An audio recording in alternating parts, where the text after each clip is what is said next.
Okay, I guess I should have turned it on. There we go. Hey Nick, hey Carol. I'm back. We're attempting another stream is what I said. So there's my first attempt was a failure. So the other week, last week, week before, I don't know, sometime like that, Stealthburner came out. Mini Stealthburner, that is. I have printed it. And I am now ready to start installing this. And I'm actually kind of looking forward to it because, you know, I would use this printer more, but I hate it. It's inconsistent. You can print 100 things and then it'll just stop working for no reason. And then it'll just start working for some reason. And then it'll happen again. So now, we'll be doing some upgrades. We're gonna get a new motor in there. Not a new motor. A motor I have, which is larger. Hey Hugo. Welcome to Portugal. So yeah, that's what we're gonna do. We're gonna work towards getting this installed in my V0. Now, there's some other things, like the V0, you know, I love the look of it, the purple, black, white, the lighting. I like the printer. No. Be like only like half the build height. So I'm not, this thing isn't a speed demon at all. The motors are just can't take the current. They're not really, it's not really that high speed printer. But I do want to make it a more useful printer. I do like the way it looks. So that's what we're going to head towards. We're going to get this installed. We're going to see how well that goes. Griffin's Closet, welcome to this stream. We're going to see how that goes.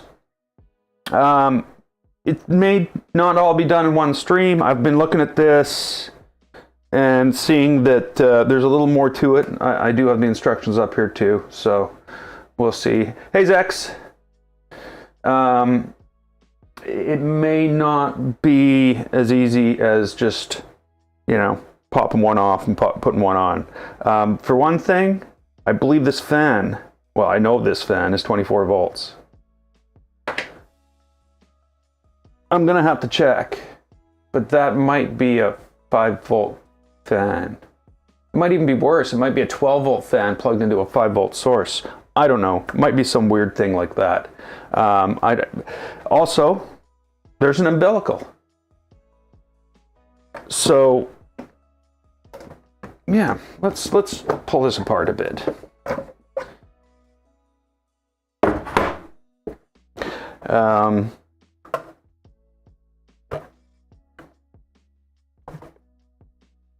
So that's one thing they did change on V0.2. This is V0.1. They changed the top hat. It's no longer a printed top hat. Well, the corners are printed, the structure is printed, but it's made out of 1515 extrusions now.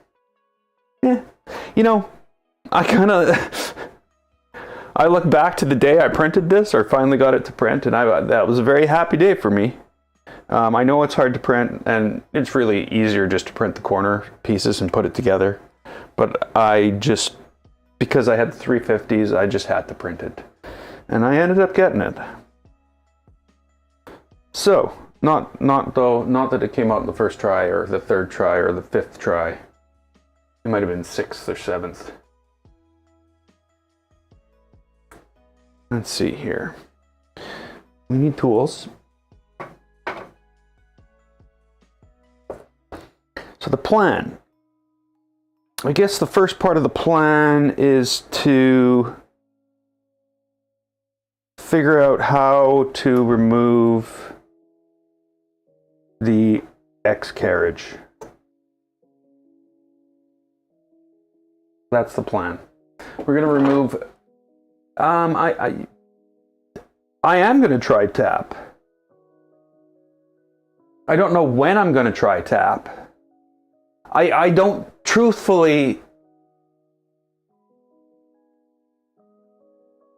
With the way my printers work, like literally, I just turn them on and print. Or at least my 350s. I can't say the same for the switch wires. They're just not like that for some reason. The Legacy is though. It's a turn on and print printer. That's the wrong bit.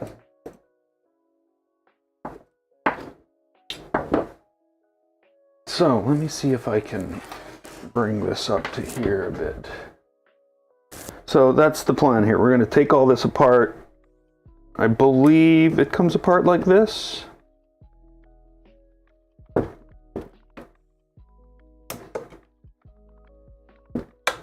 Okay. I think I screwed up the ball end on this. Great view, eh?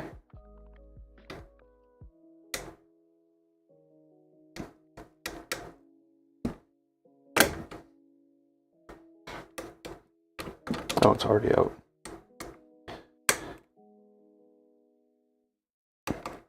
And you know, I almost, I should show you these now.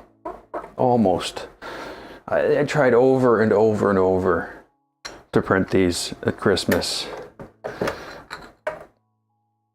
And I've got all my half Santas. Like that's the MMU, the Prusa MMU. And the shortest of those failed because for some reason in my brain I thought, hey, well, it's late. I can't keep getting up every 10 minutes to check if it's still going. I'm going to pause it and then I'll start it in the morning. But I should have fixed the filament issue first and then paused it so I could start it in the morning. But instead, what I did was just pause it. And of course, where that led was as soon as I touched it in the morning, it moved to head. Hey, Swans. Hey, Duff. So, yeah. What Duff says. You know, personally sees no reason for tap. I can only see one reason for tap. Stream content. That's the only reason for tap. God, my hair looks gray. Holy crap. It's not really like that.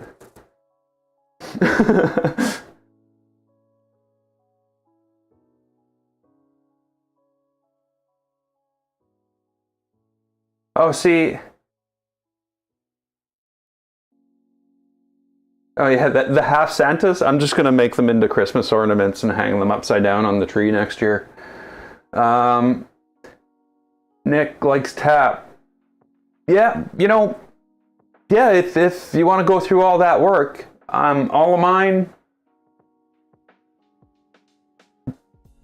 yeah, everything just works, at least for my solid bed printers. You know, I'm not going to do this on a switch wire. That's for sure.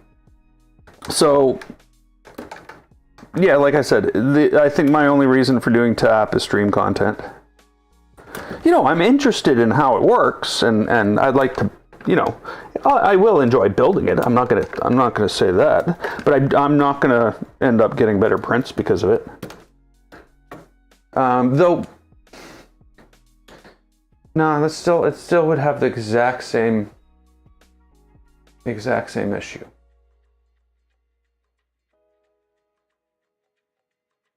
See, I find if my printer's going for like 20 hours, that the bed height changes by about 0.01 millimeter. It gets 0.01 millimeters higher. So if I immediately start another print, I get a little too much squish. But I'm still probing the bed, I'm still doing everything else, so it's still gonna only do that, and that's still gonna be what I get. So I don't see how it's gonna happen, why it's gonna help.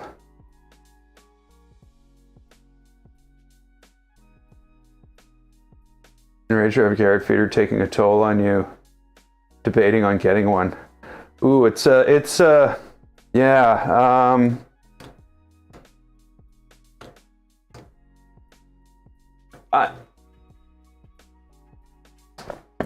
MMU too. It's so much more, it's so much simpler that it just works. Like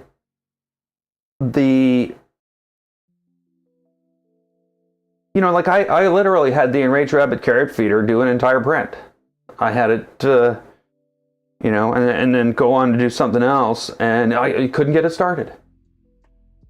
It just wouldn't get the first thing going.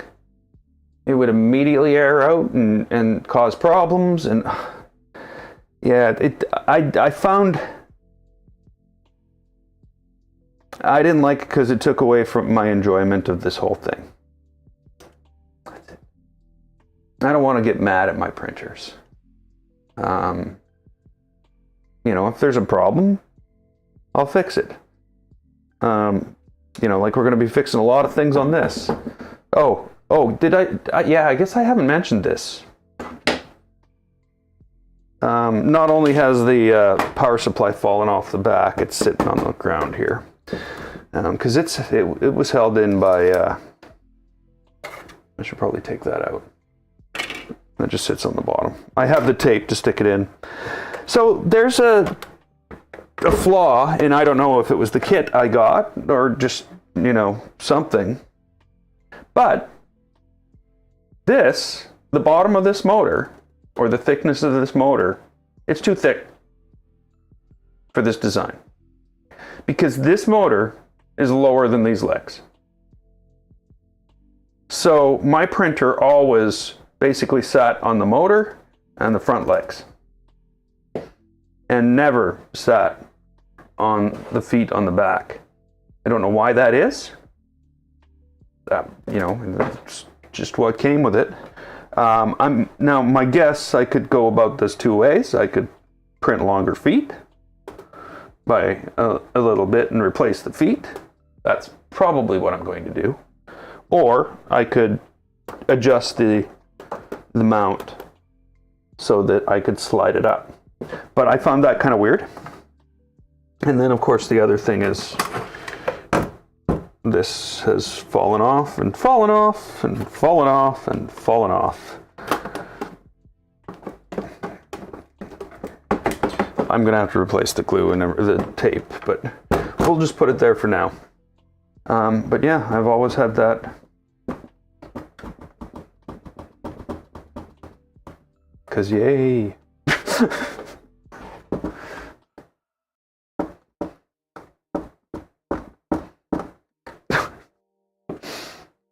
Oh well.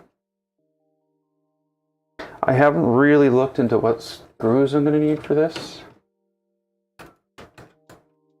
I'll have to, I'm pretty sure I have everything.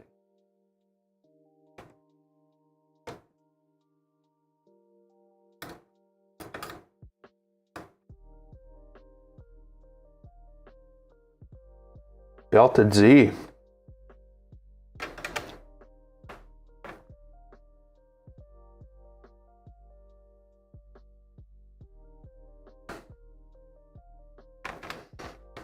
It's content, I guess, but I'd almost want to do that on a different V0. Uh,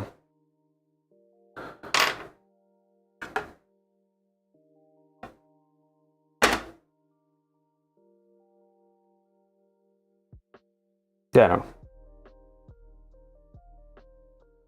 See, I feel as though I haven't printed this stuff, but I have. It's just I didn't print it in the same color.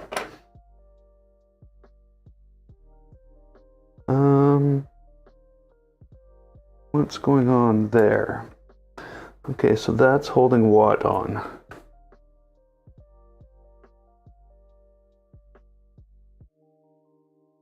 Okay, so this, if I take this off, I will take the motor off and it will still be attached to the circuit board, the PCB board. Okay, what am I missing here?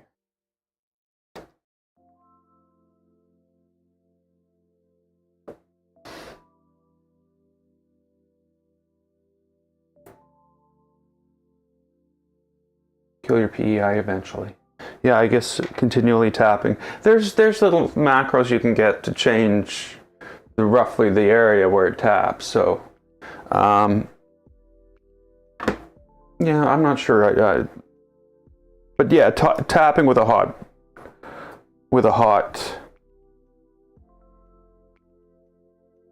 nozzle. Yeah, I can see that being something that's going to cause problems, especially with cheaper PEI.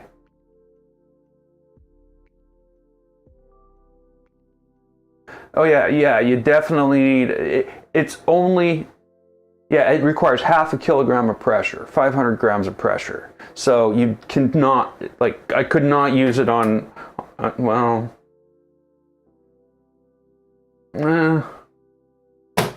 maybe you could use it on switch wire.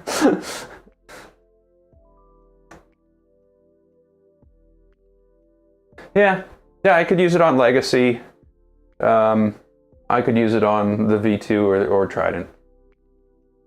I think if I were to do it, though, I would lean towards V2. Yeah, I think I'd lean towards V2. V2 would probably get the most advantage to it. You know, the bed in Trident is what moves. So as long as it moves the same way, it's going to move fine. In V2, the bed is not what moves. The bed is supposed to be the solid thing. But my bed flips up. So my bed does move. But not where it's supposed to. It just, you know, it has, I guess, some motion to it. That might be part of that little difference that I get after printing for 20 hours. But whatever. Yeah, V2 is where it's going to go.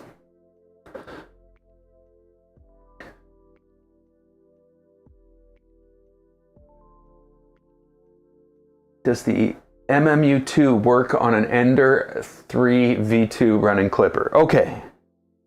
So, not inherently, no. No. The MMU2 that I have, I've reworked it onto an SKR board. It's hooked up to, you know, a couple of the motor drivers, the drivers on the SKR2 I think I used. And I've gone and found some guy's clipper thing to, you know, get it all going. And then I've gone, hey, Death Bruce, good to see you. And then I've gone and basically gone through and troubleshot it and made it work. I even had to do some rewrites to get to the point where I could get these printing this far. This was not a failure of the MMUs, by the way. None of this. The first one was a failure of me. I fail. The second, both of these failed because the filament sensor in the Stealthburner failed. Not in Stealthburner, but in Clockwork. It was Clockwork, not Clockwork 2. It was just Clockwork. So that's why those failed. And to the point where the first time I disassembled it and it just started working, whereas I couldn't get it, I couldn't manually get it cleaned out. And the second time, I went to disassemble it, and I'm like, okay, I got to figure this out. And I thought, okay, I'll reprint it and replace it with a ball one. But I couldn't find the right model, and on and on and on. So eventually I just reprinted it, cleaned everything up. And when I went to rebuild it, I broke one of the wires on the hall sensor. Hall sensor. Can't say that right. And then that was, now I got to resolder it. That's a live stream. That's live stream content.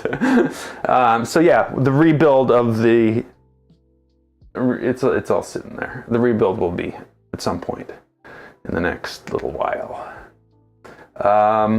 What else am I missing here? Yeah, so the MMU is a very interesting, it's a fun thing, fun thing to play with. If you like playing around with macros, it's good. Hey, Joseph. Hey, Bert.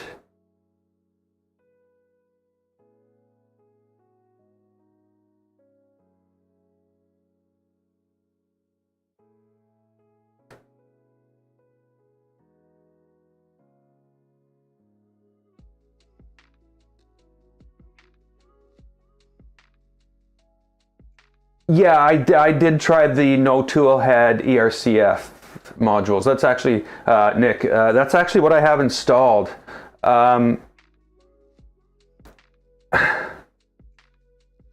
It's still flaky.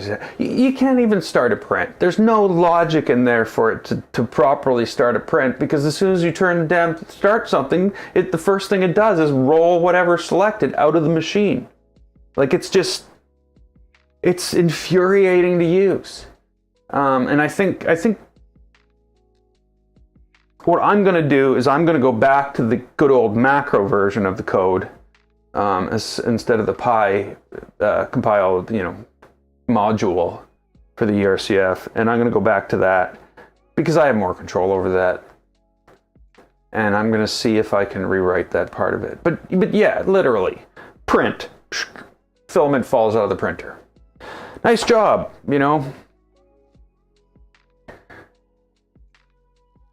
But again, that could be updated. I haven't touched that thing since the last, what would I call that? The last bout of frustration. My sudden bout of frustration. My vocal bout of frustration.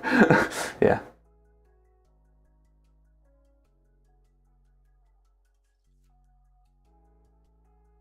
They do. It is the enraged rabbit carrot feeder. They're not talking about it. You are the enraged rabbit. It's the carrot feeder. So, yeah. Don't get me wrong. That is it. It is completely amazing what he's built there. And yes, people have got it to work. People with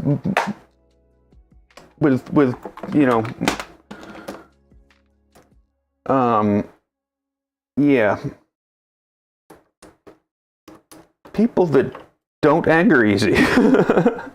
Not that I anger easy. Oh yeah. Death Bruce. Yes, Bruce has seen me play, trying to lay pathing in Planet Coaster and just losing my mind. At least when I build something in here, it does what I want.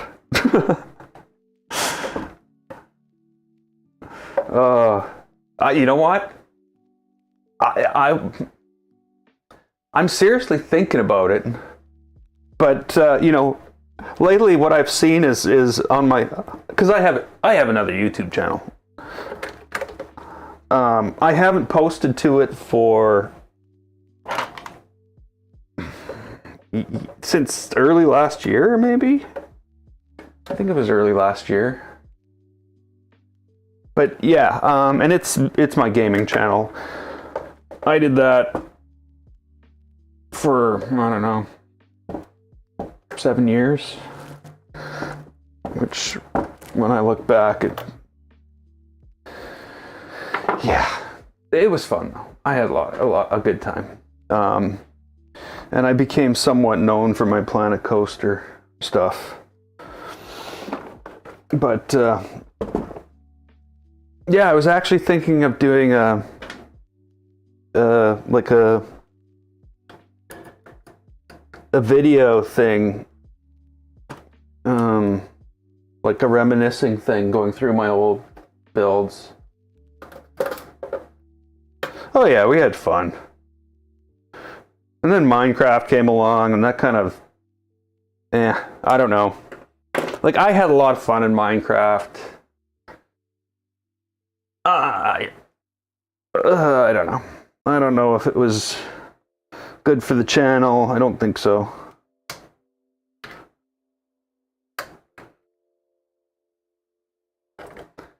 Oh, was that? Can I just lift that off?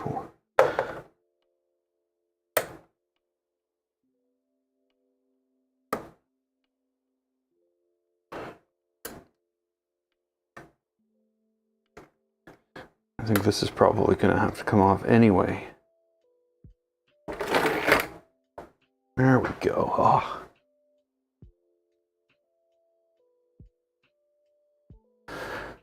I'm yeah. Sorry. Makes me happy to pop open a printer that I've had sealed up for, almost since the day I built it, and just see it and go, oh yeah. That wasn't a complete disaster. That one turned out nice. Because there are complete disasters. Well, not anymore, but I will tell you that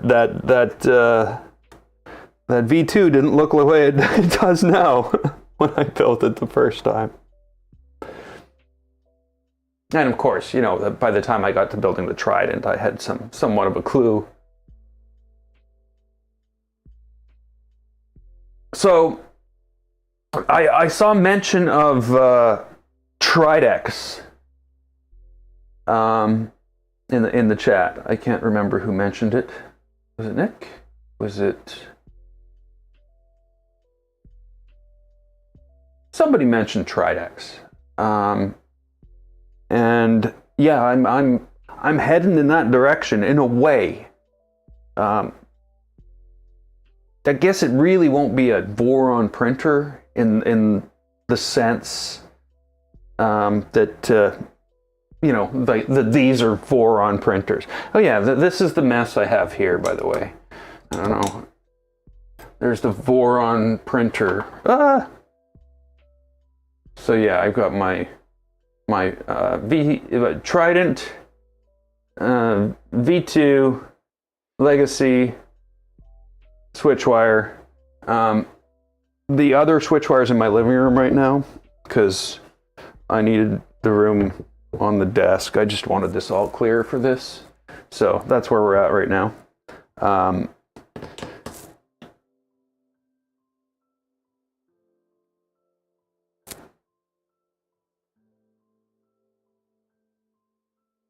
I had a point there. I don't know what I was going for. So yeah. These are pure Vorons. There's no really deviation from the thing. Maybe the Ender Voron isn't a pure Voron, but yeah, it's got a serial number. It has a serial number. So yes, it is. It is a Voron. What I'm going to build is not going to be a Voron. It will have Stealthburner toolheads on it. It will have most of the functional components of a Trident on the top, though it will be the Tridex Trident with some adjustments because it's going to be mounted more like the Legacy right at the very top of the printer rather than within a printer. I'm not going for an ABS Tridex here. I'm going for just the fun of the build. And it's going to be designed to print 2 PLA, PETG, type materials. It's not going to be made for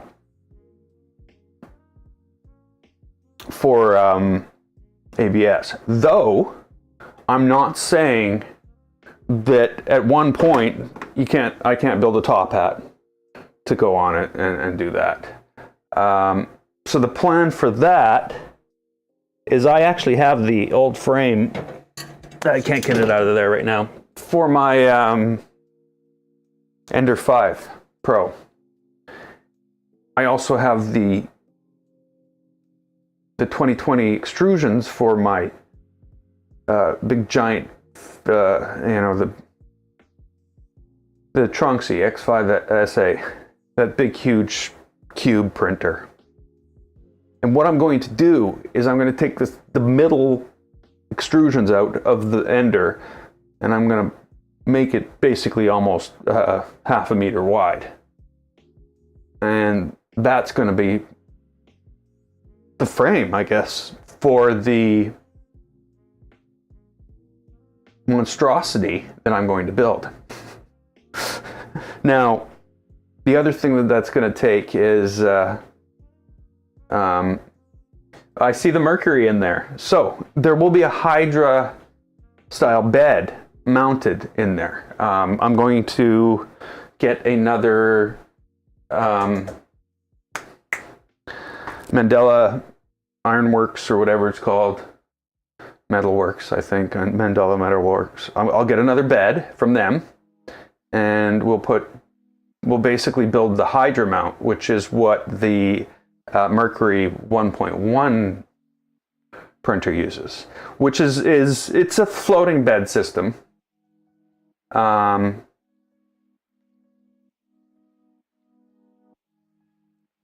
Which is basically made with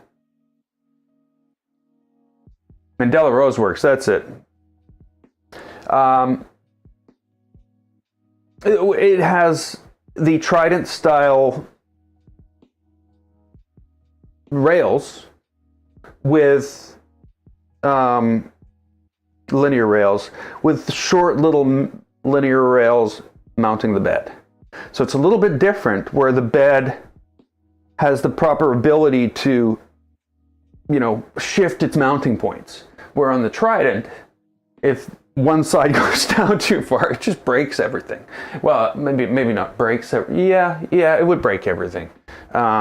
Whereas so you have this solid mount across the front on the Trident.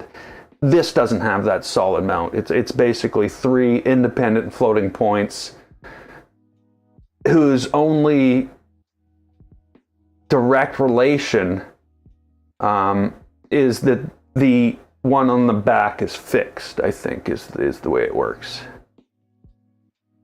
Mercury 1 is, yeah, see, I'm sort of combining that. I thought of putting the other, what is it,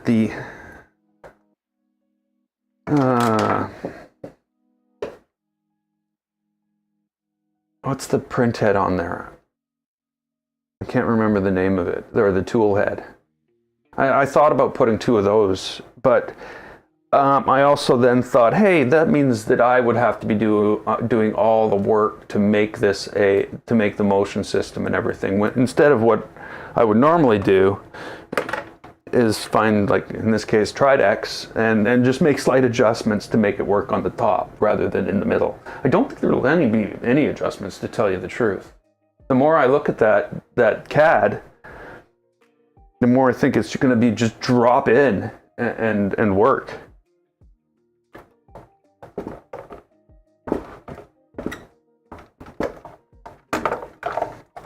Okay, there we go. There's the umbilical out. Now, this is the only thing I have any concerns with, because, one, I think the motor and the fan, which we'll find out once we disassemble this, is a different voltage. Yeah, I'm struggling to figure out why I printed this.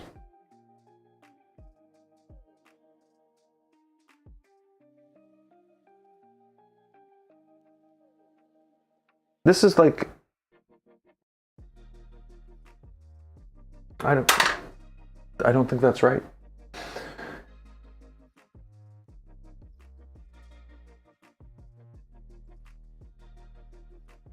Okay, hey Jeff, EV3, that's right. That's right. That's what I was going to do. You know, I think Squirrel Brain has some designs that make it thinner and would fit more in an IDEX style printer. And I was just going to see, of course, in this case, you're changing the motion system too, so probably wouldn't play well together.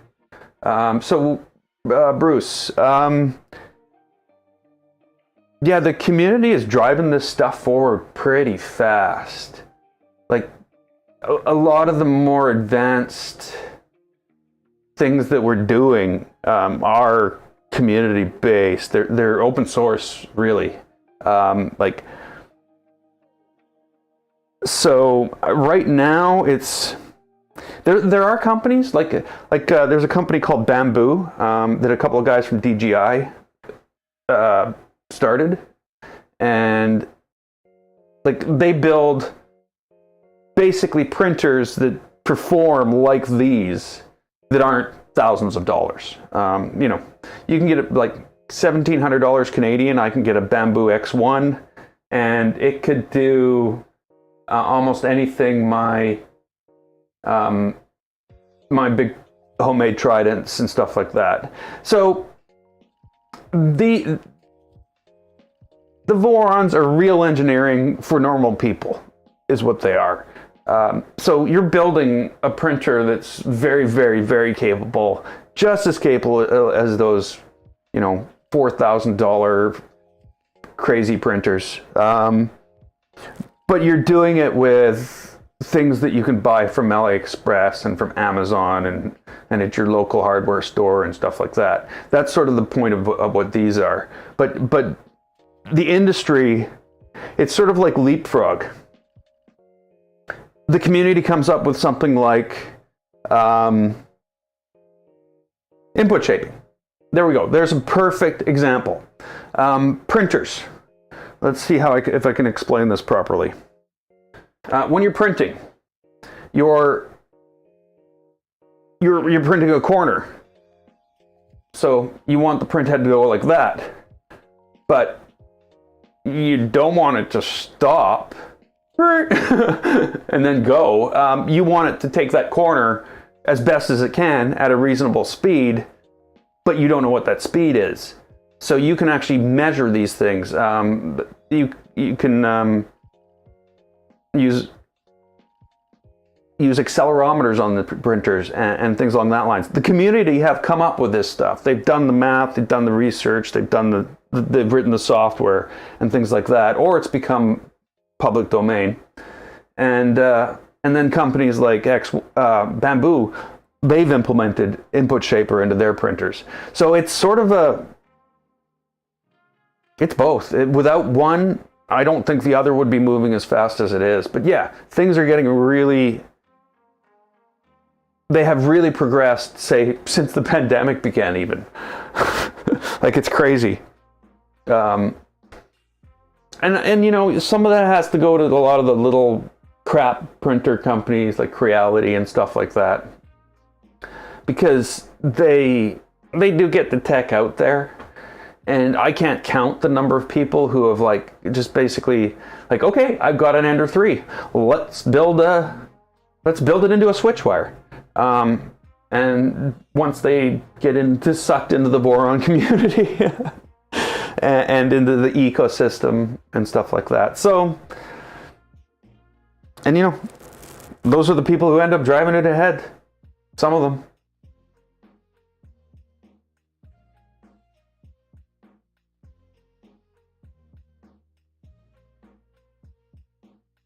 Yeah, that bed, you're absolutely right. The Mandela Roseworks bed is a beautiful piece of workmanship.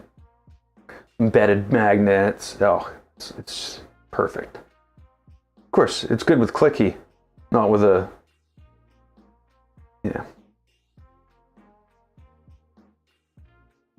Oh, dual mini Stealthburners. So mini Stealthburner. This guy here. Sorry, this guy here. Mini Stealthburner is not my friend.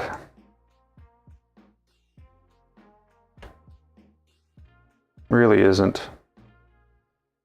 Wow, I did not know that. I thought I had Dragonfly in here. Hence, Dragonfly, BMO. It turns out it's a dragon. Oh well, we've got a lot of disassembly to do. So yeah, on to the next part of disassembly. I'm gonna take my lights off.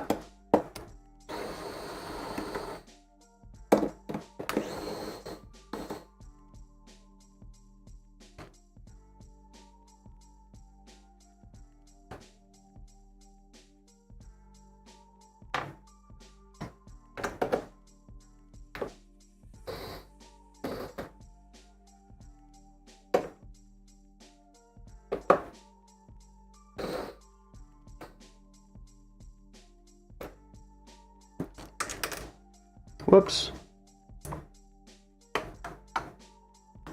That went somewhere it shouldn't. Come on.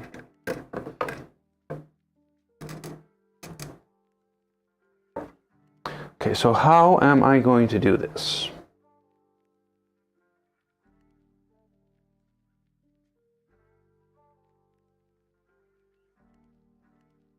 Okay, so what we can do here, let's move that out of the way. What I think we can do here, I'm going to take this off, which should release the belts. That's not the right.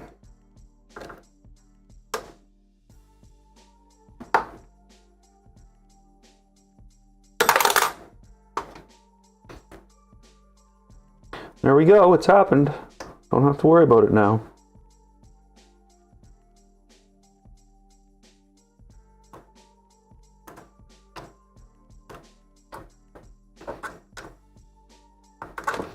There we go.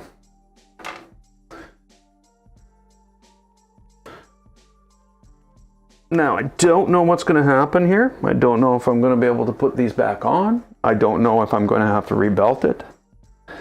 Anything's a possibility.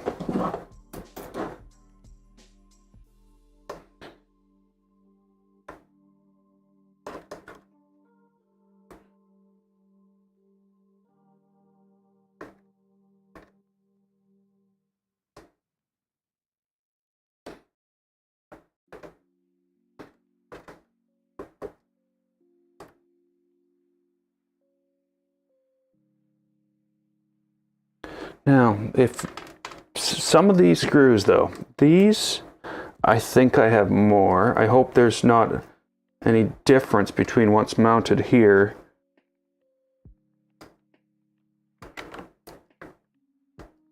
and what I have. What's going on here?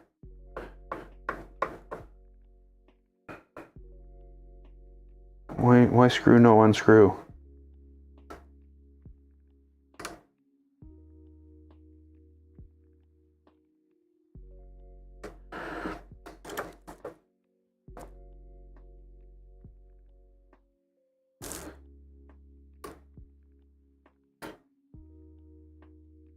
Yeah, I should probably fire up the printer and get it heated up.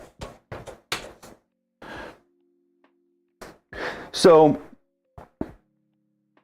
obviously, you can tell this is not the same place. Well, it's the same place as the last two streams. But hey, I've moved. I moved in November, and that's been one of the reasons that everything's been kind of slow on the streaming front. I haven't been going at it like I was before. Mainly because, well, moving. I never want to do it again, but yeah, I know it's going to happen sometime. So yeah, I think this place is finally set up and ready to go. Finally got the cameras reasonably working well.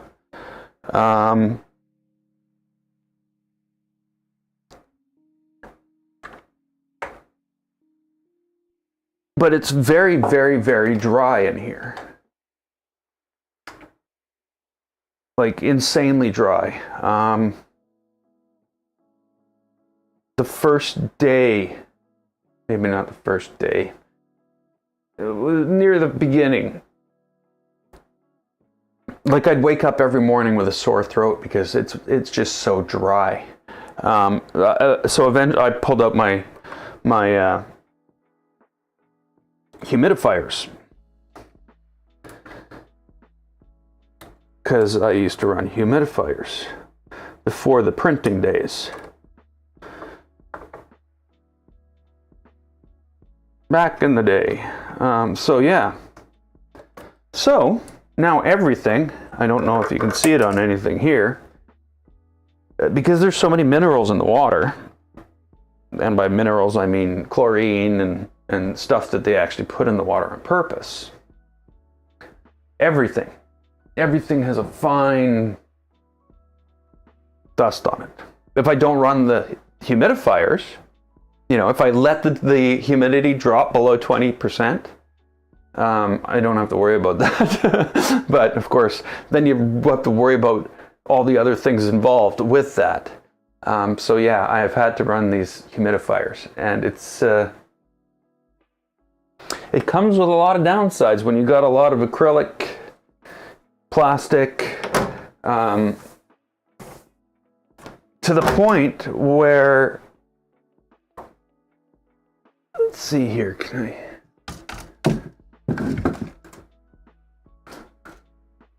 Like that's, see it?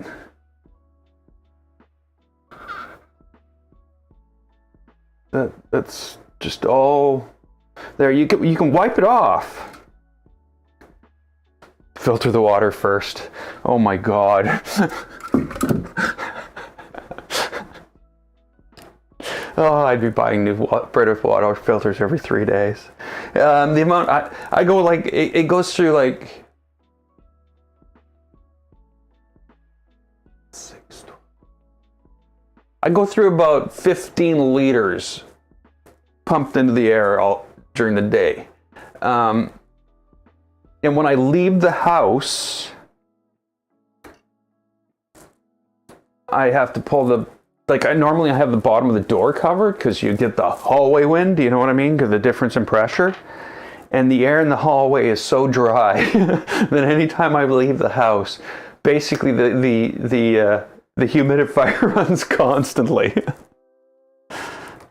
It's not good, it's not ideal, but it is what it is, and there's not much I can do about it, or plan to do about it.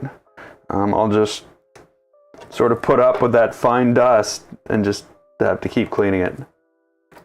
It's worse on acrylic though, but you know, we all know that. Acrylic is a pain when it comes to static and dust.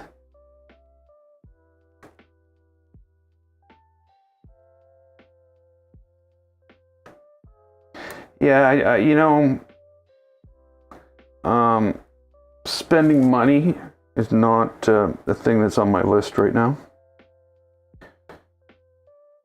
Like, my groceries literally went from about $80 a week. The last 2 weeks of groceries have cost me about $270 or 250 bucks instead of 160. That's how much more expensive things have got in the last year. So yeah, I'm being very careful, even when it comes to stuff like projects, stuff like this. It's harder to do when everything is so expensive. Wait a minute. There we go.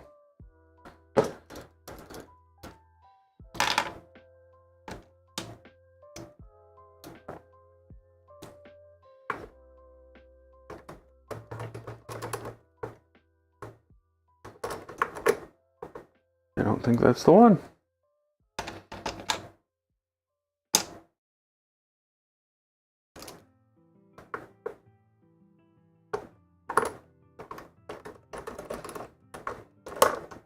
That's better.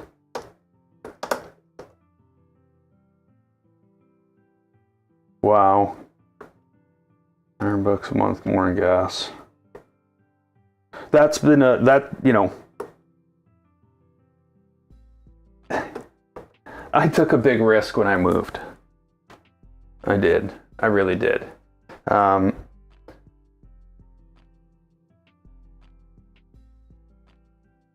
I used to be able to just walk out my door, walk about 6 blocks, maybe 7 one way, 2 blocks the other, and I'd be at the office.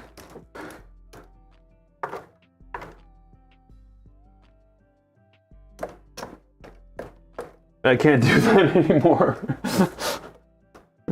I am so far away from the office, it's ridiculous. Well, not ridiculous. I live in Winnipeg, so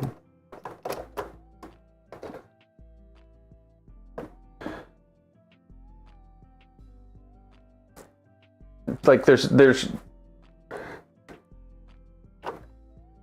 on one side of the building I live in, not the side I live on, there's literally fields.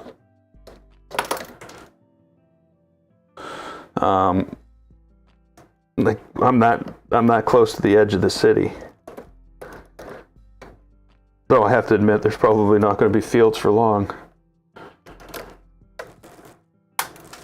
Oh no!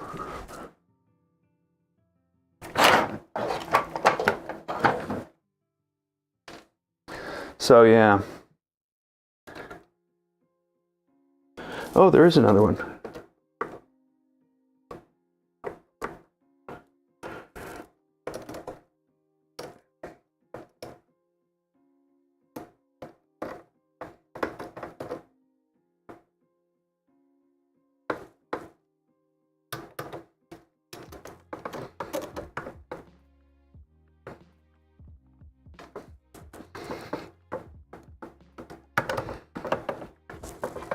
Almost.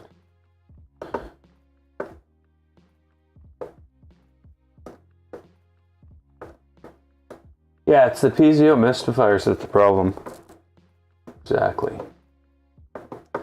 But there was no way you'd be able to dump 15 liters of water into the air with wet towels on the radiator.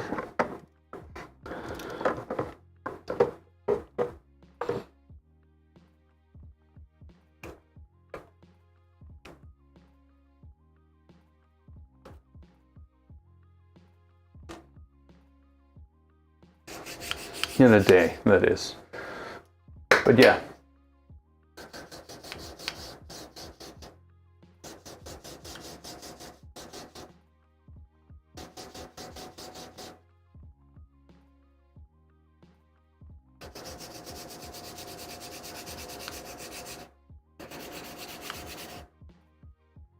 Okay, so basically the changes that need to be made here are swapping out this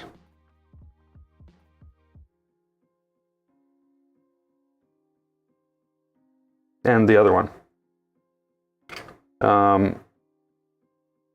don't know why. Okay, I see why. So yeah, it seems to be narrower here. It's using the update is going 2.0, 0.2 I mean, is going to be using centralist homing. So that's nice. I don't know about all this, but I'm only going to switch to centralist on the X.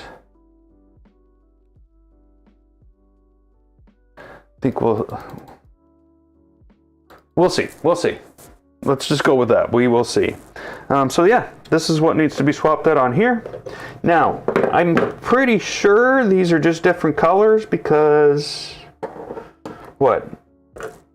Why are they different colors? ASA? ABS?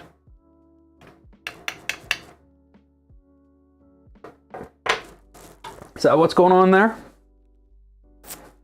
Could be, I guess. But yeah, I think that's the only change I need to make here. Though I do need to fire up this other printer and get something going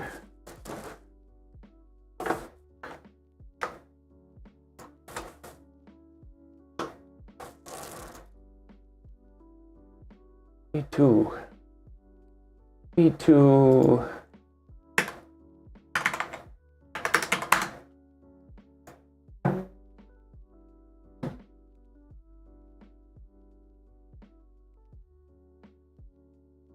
And what do we need? I need files from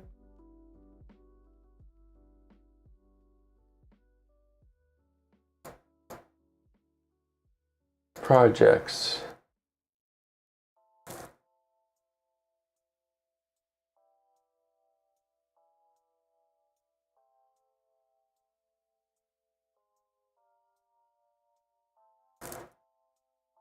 Yeah, I think in this case, the white one is a Polymaker ABS and one is a Polymaker ASA.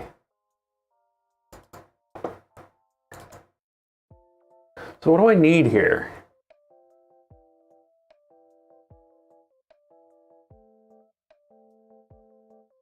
What was that I printed?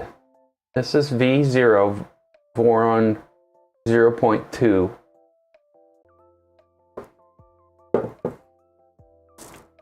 But that doesn't matter. We're going to go ahead and start changing these things.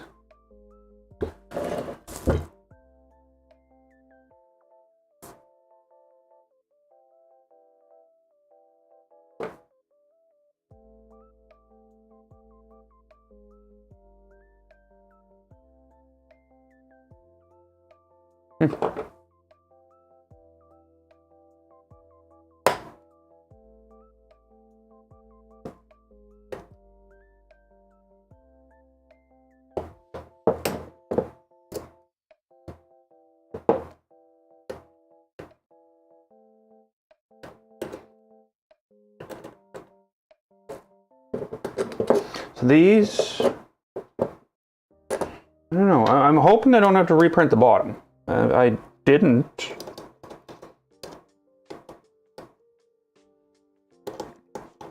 If that's the case, this is going to be a shorter stream than I thought. Oh, it froze.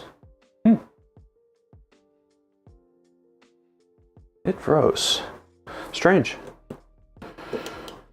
Different internet. Oh yeah, the internet. Oh, I shouldn't even talk about it. I'm in such a good mood. Shouldn't talk about internet service providers.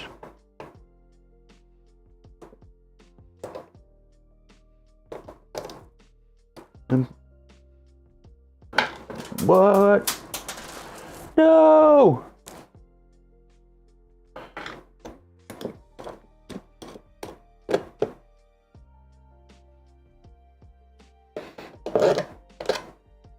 So my internet here cost me, it's faster. It's 500 instead of 300. I didn't want to go for the terabyte or whatever. Yeah, I didn't care. Didn't need it. And it's $100 less than I was paying where I lived before. Same company. Ah, I see what's going on. So I guess what they're doing is they're just, I don't know what they're doing. I have no idea. But I have found that it seems to flake out now and then. I was thinking it was me.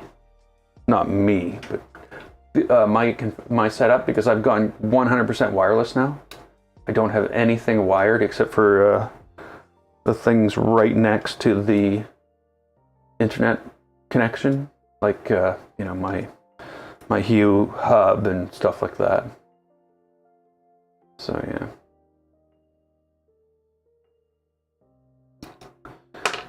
So we won't be needing that anymore.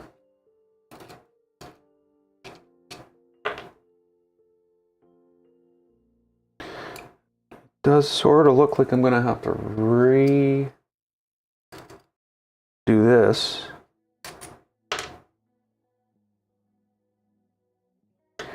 Yeah, so this building is so new that it's got Ethernet in the walls. There's a thing behind the door in the bedroom, like a panel box where you can put your switch, and you can run, your internet or your networking for your entire apartment in that panel box. But they don't tell you about it. They, don't, yeah. You open it up and somebody's equipment's in there, and I'm like, yeah, it seems kind of sketchy to me. I'm not plugging my stuff in here. I don't know what's connected in other places. They didn't tell me about. Why didn't they tell me about it?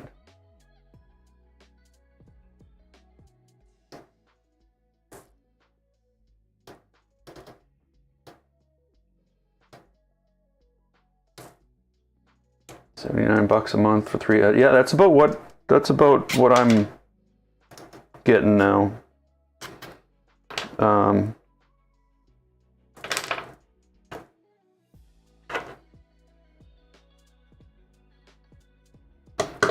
like, who built this? Why am I using Phillips screws?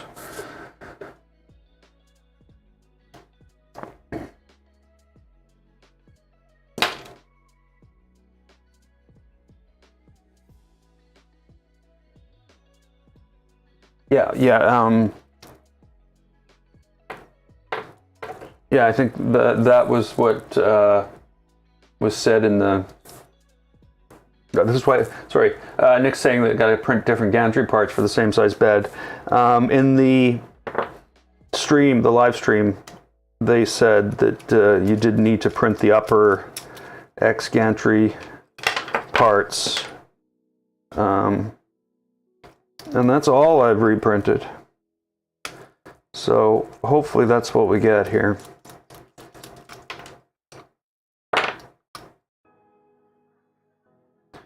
Now I'm going to put those back in.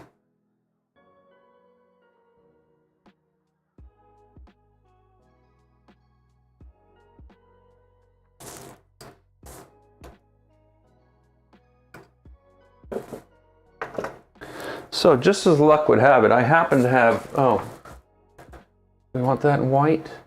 Not really. Not really. Okay, yeah, I guess I'll leave that. So we need the XY, the X carriage. So when I open the X carriage,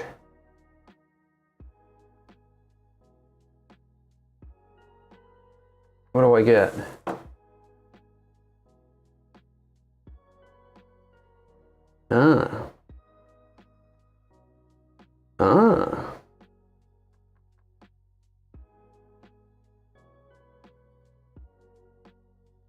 That's what I get. Okay, let's slice that. 51 minutes? Really?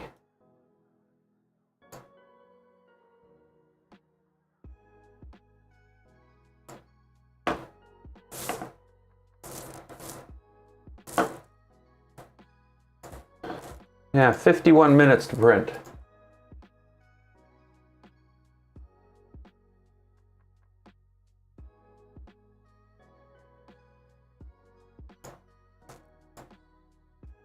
Printer's ready to go.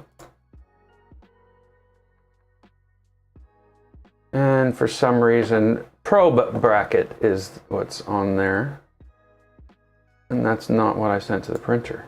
Let's try that again. Print with Octoprint.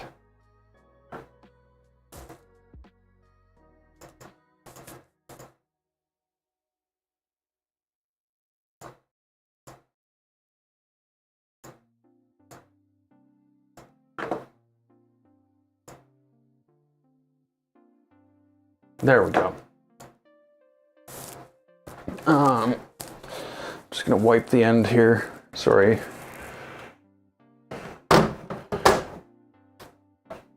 And we're off.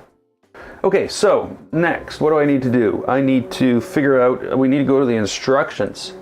Dun dun! Instructions. How is that gonna go?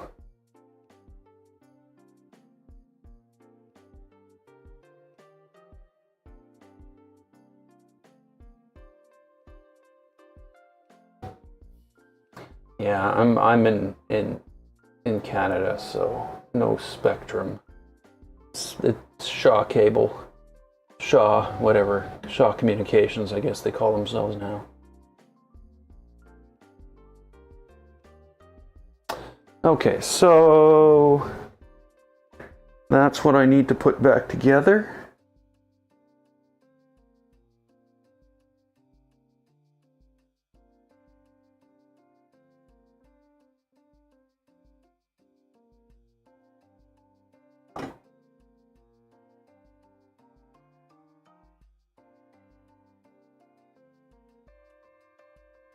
I'm basically looking at the instructions.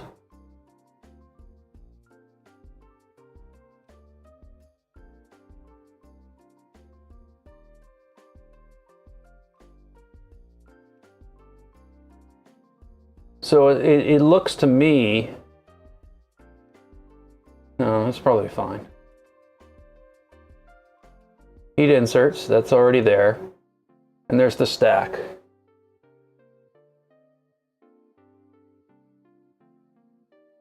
I've never had issues with data caps, ever.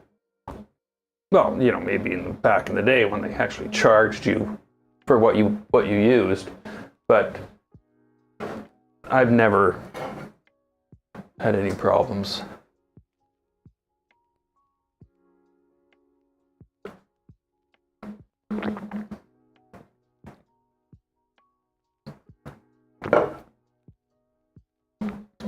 And I've literally swapped out my router with a pfSense box so that I could download stuff faster.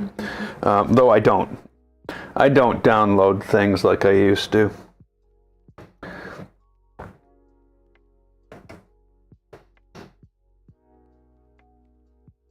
Okay, so it looks like the best bet is to put these on first. Oh, no, to stack them first.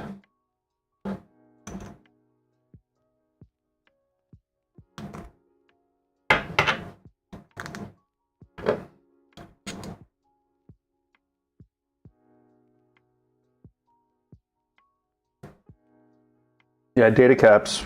I have data cap on my phone. Not a cap. It's like this is where we start charging it. It's not really a cap. I've never reached it. It's never been a problem. Okay, so this is the full stack.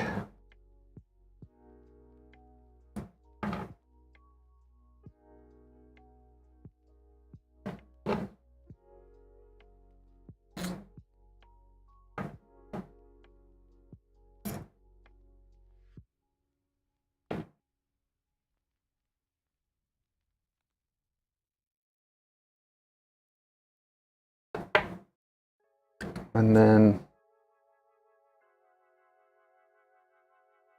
that's that way. How does this compare to the picture?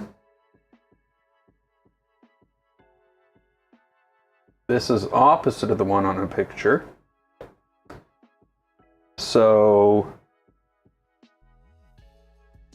I'm doing it wrong. Yeah, I'm doing it wrong. Am I doing it wrong? Yeah, I'm doing it wrong.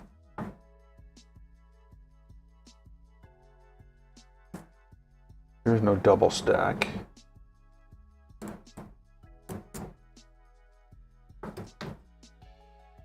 That's in the back.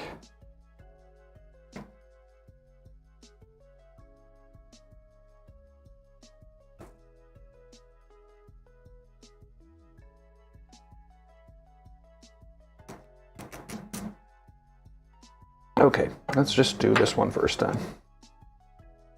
It's the one in the picture.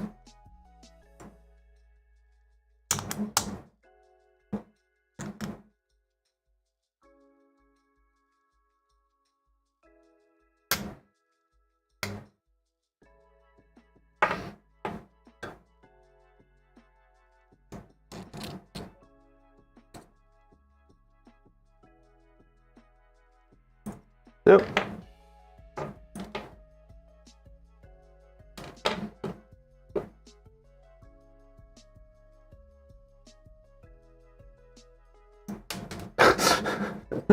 Oh, come on.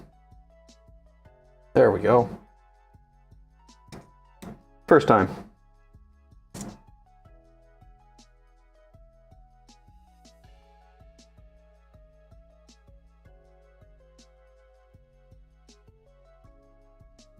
Okay, I am doing it wrong, of course.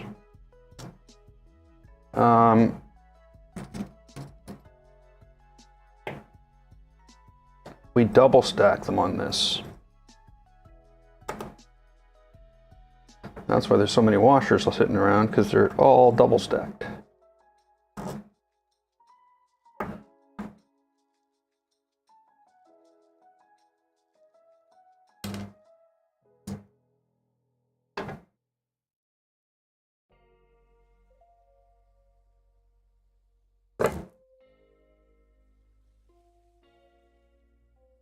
Okay, there we go.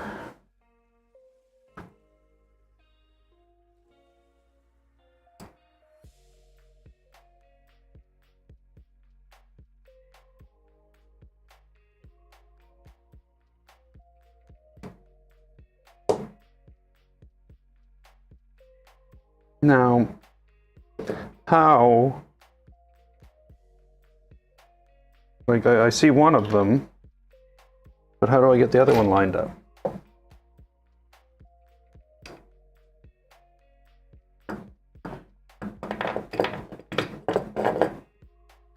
I don't know how we did this before.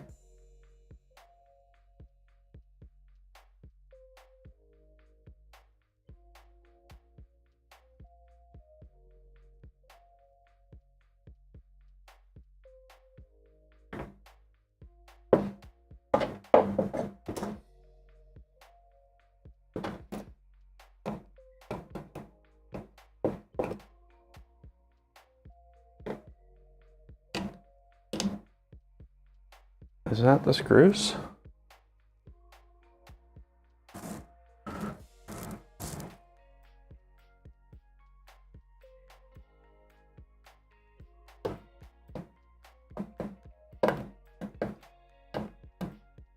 That is the screws. Hey, Sean. Oh, Aaron Belgium.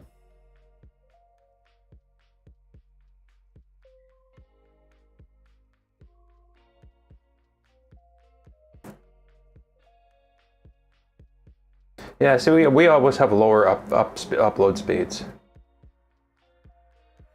Sean, what is the mini Stealthburner uses same linear rail configuration as the mini Afterburner? Yes, it does. Wobbly printhead. Hey, that's why I'm changing it. It does look a little bit different. So it might end up being a better setup. That's definitely a more solid part than this. So yeah, and again, I had the exact same issues. I found the printhead was wobbly, but I also found that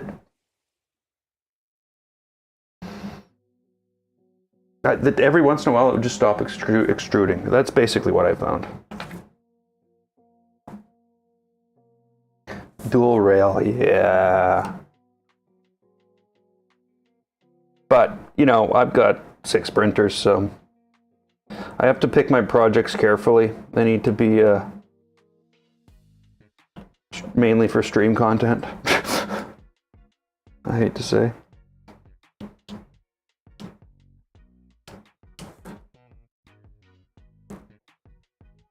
so I don't spend a lot of time working on this. You know, it would be nice if it was. I don't think these are reaching. Oh no! Well, that went horribly wrong. I just lost ball bearings.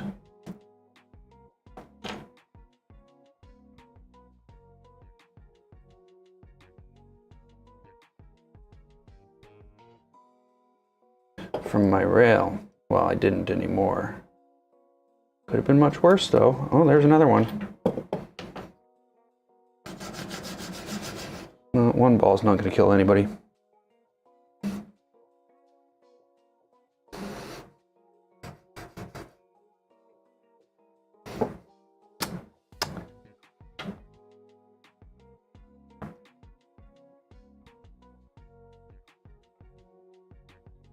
So, that should stop that from happening.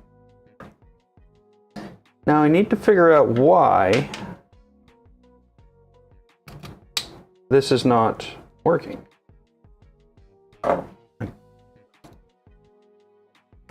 That's not the right screwdriver.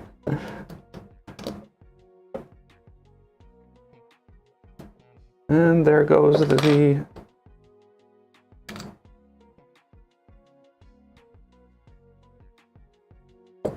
Okay, so these screws are too short. These screws are not the screws you're looking for.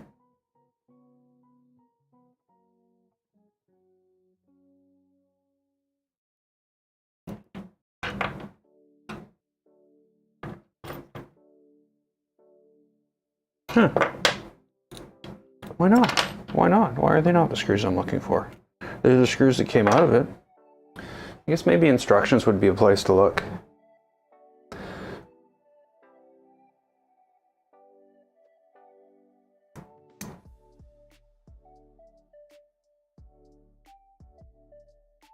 Now that I've knocked my stacks over.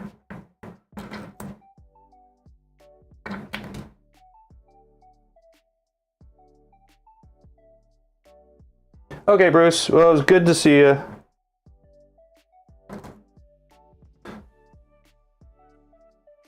Still getting up at 3 a.m. for work. Ouch. Well, I'm going to try to be around more often. So hopefully we get to see you more often. Have a good one.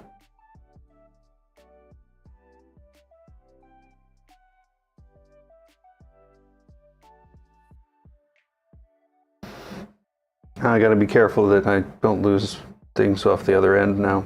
So yeah, basically, as far as I can tell, I'm probably using the wrong screws. Which kind of sucks. I think maybe it was the other ones here.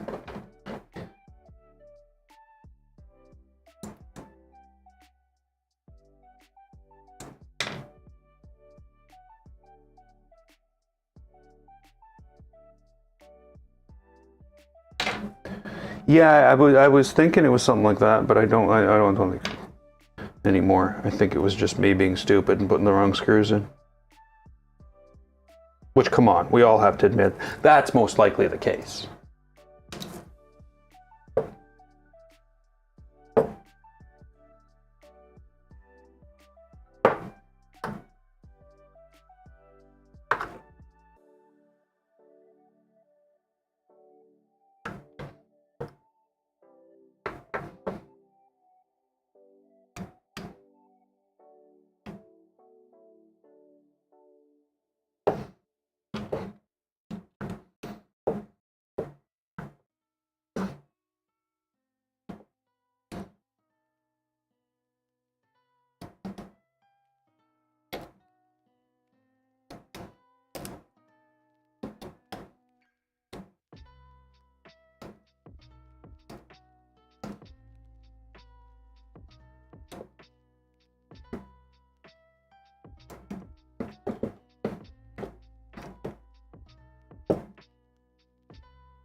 Works now.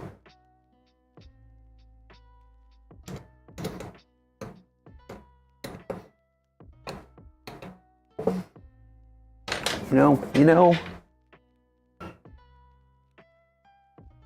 Is that it? Is that it? Is that it? That's not it. That's not it. It's got to be this. Yeah, that's it.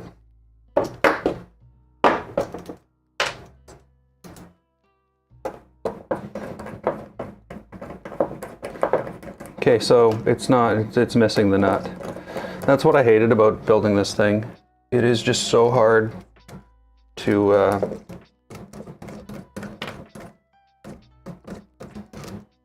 get these things to magically line up. And that's basically what you got to do.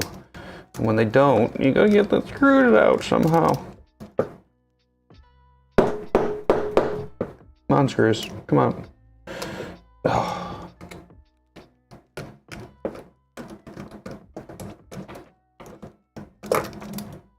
There we go.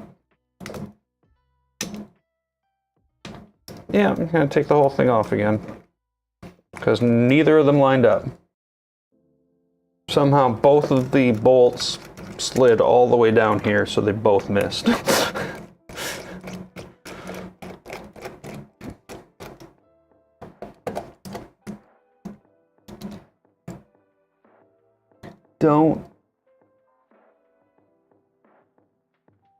I was going to leave the washer just sticking to the other. See what I mean? They're both shoved down there. And they need to be there, and they need to be there, or nothing's going to happen here.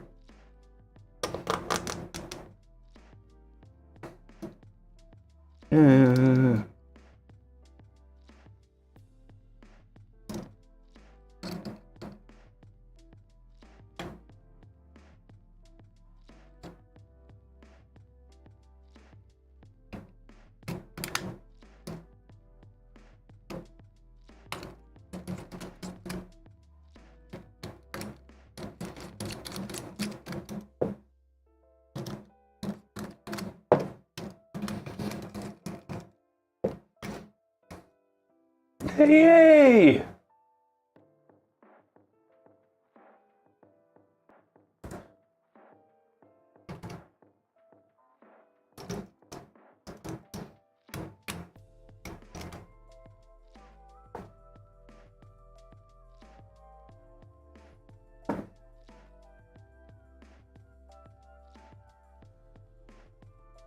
All in the right place. Who would have thought? Definitely not I. Though I will admit,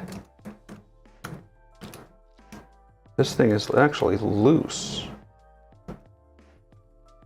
Like the top and bottom. No, it's not. So they got these things. Now, do I want to use these things? I guess I'll try. It's one thing I despise more than anything else is Phillips screws.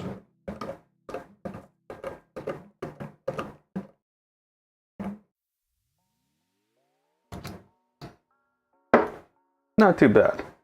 Next. Okay, so the next one has to be the opposite.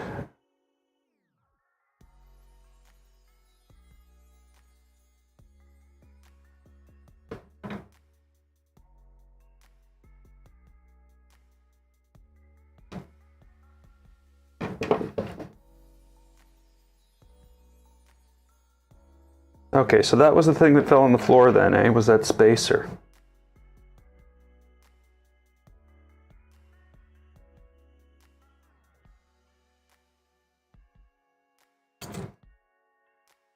I do kind of find it weird they didn't just print the spacer.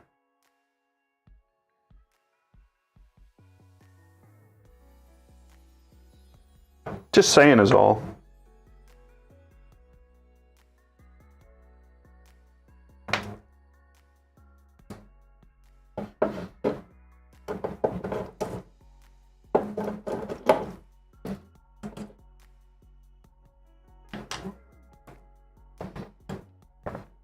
No, I guess they did print the space. You know what I mean. Have the spacer built into the piece of plastic. At least that one. I could have this one built into the piece of plastic too.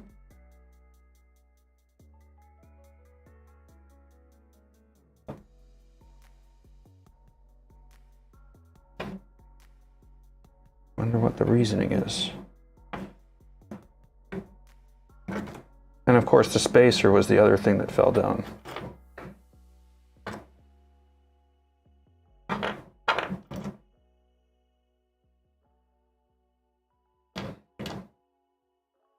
Okay, so spacer down there. How does one find a spacer that went down there? I've never had to find a spacer down there before.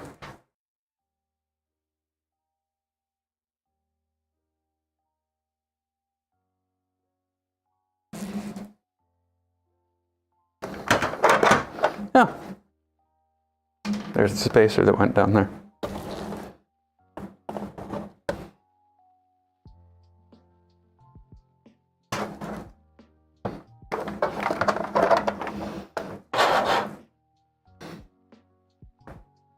That was easy.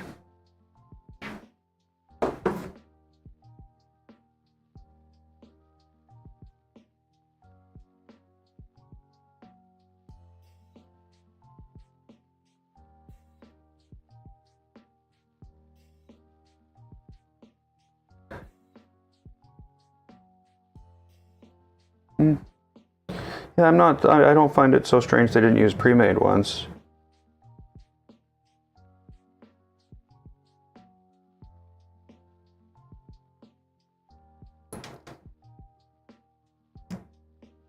Okay, so let's take that off.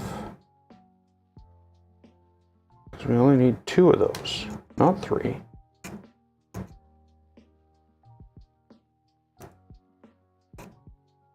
The other one on there. I'm so glad I used white parts. It just the dirt on them is going to look so nice.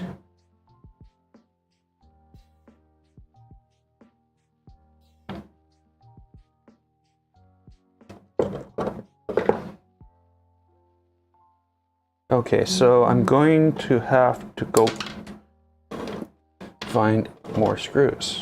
Find more screws. Yeah, no, just gonna have to go get them. You're not gonna have to find them. Those are 5s. Those are socket button 3s.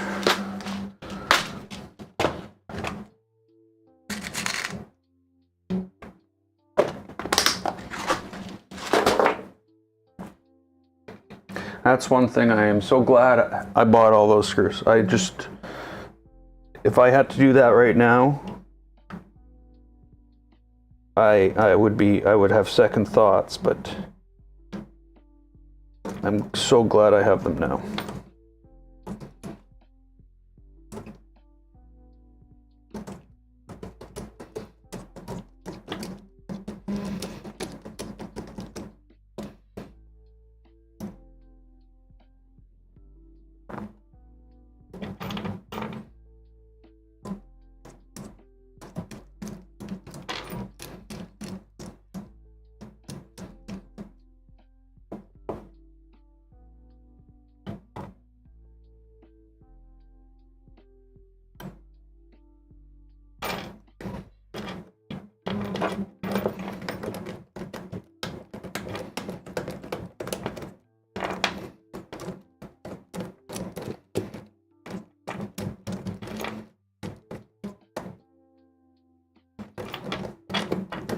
Awesome.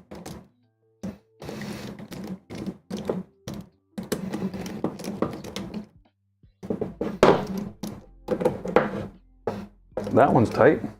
Uh-oh.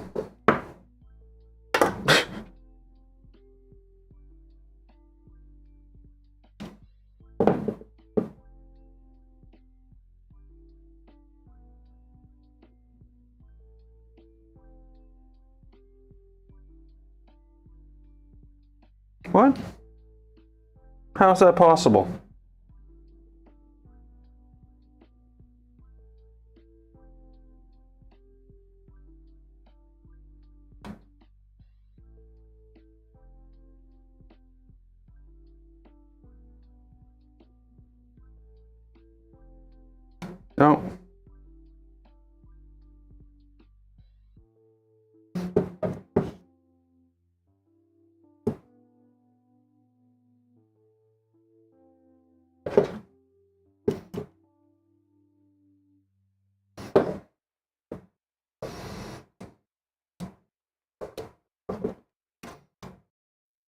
It looks fine.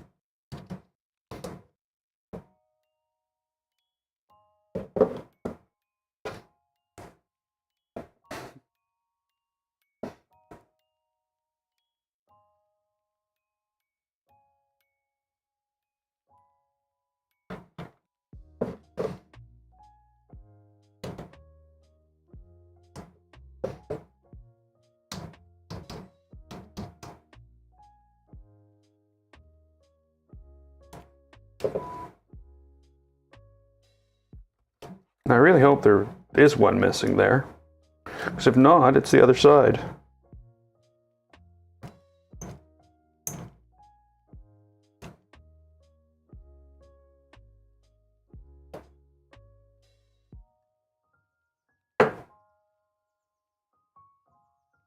Oh, good.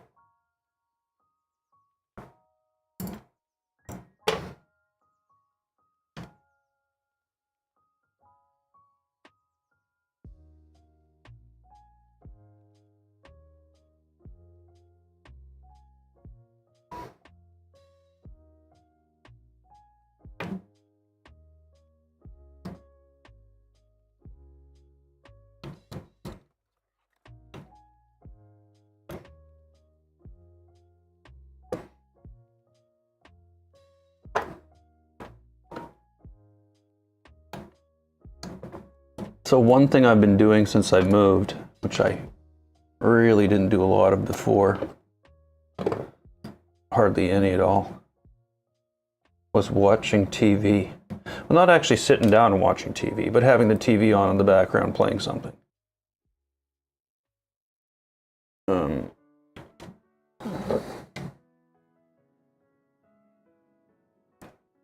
I watched, well, the things I thought were good. Andor. I found Andor was pretty good. I watched that. I've been a big, huge fan of the latest Star Wars stuff, but that one told a story, and it was a good one. Surprised me.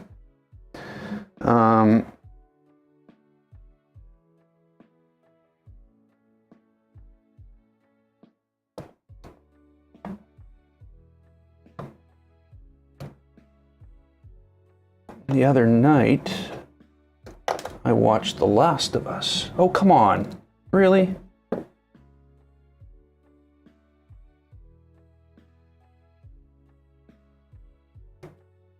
And I would say I was blown away by how good that was, or how true to the story it was. It was very good.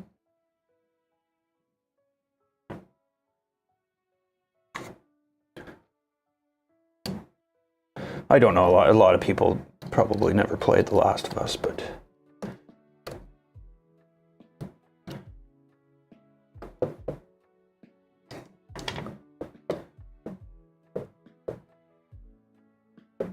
yeah, the first episode was really good. Like, to the point where, like, you know, yeah, Sarah's death didn't have the impact it had the first time you were playing the game.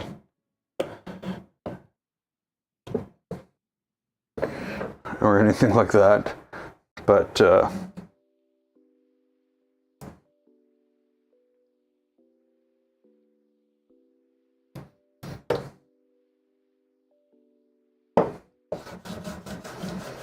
nice.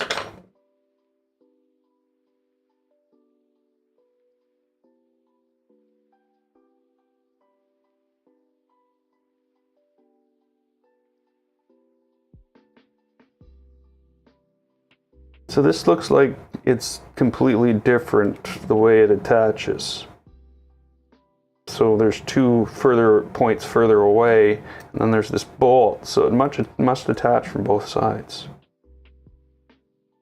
Because yeah, like you're saying, this is very weak.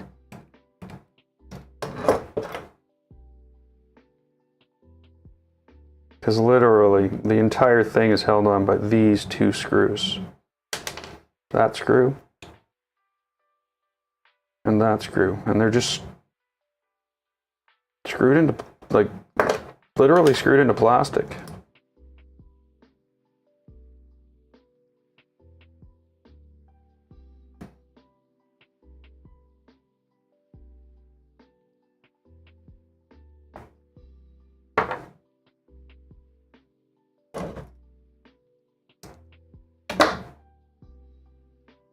And that's from printing black filament.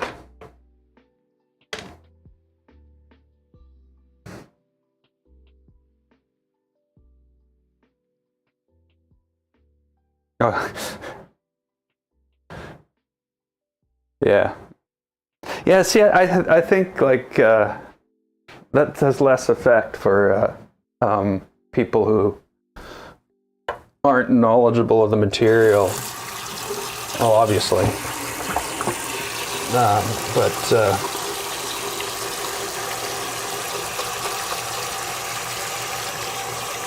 wow, that does not want to come off. What was I going to say? The other thing I watched which was not good, was it was actually awful. The more I think about it, the worse it gets in my head. It was Blood Origin. And of course, I'm a huge fan of The Witcher. I've played all 3 games. I found the series, the Witcher series was okay. But this was just like so bad. So bad. To the point where they had like plot holes. People appearing that were in prisons appearing out of nowhere.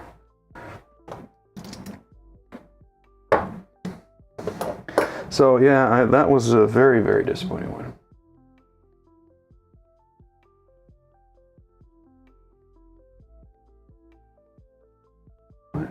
Base and extrusion track with a small magnet.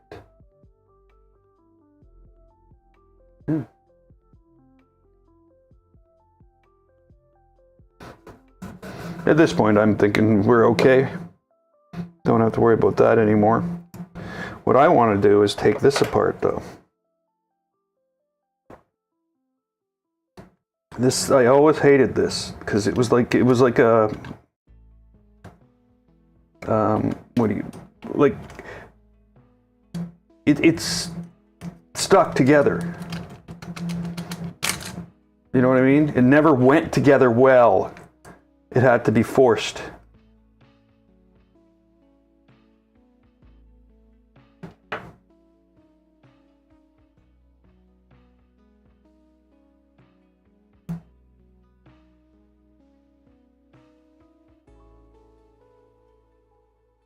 Wow. That is not... It does not like this.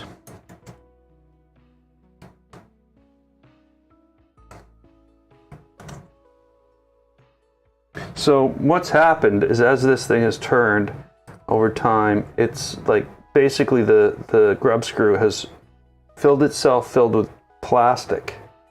So now I can't get the grub screw out.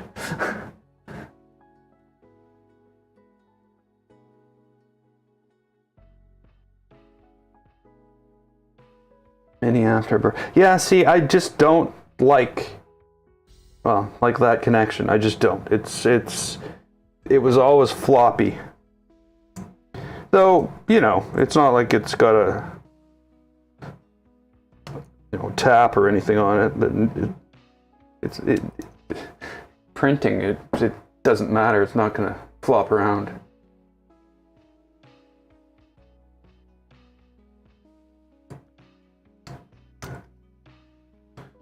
I need something.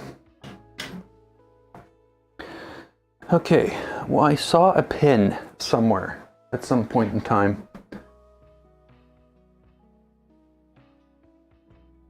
Where would that pin be? I did have a dental pick, but I threw it away.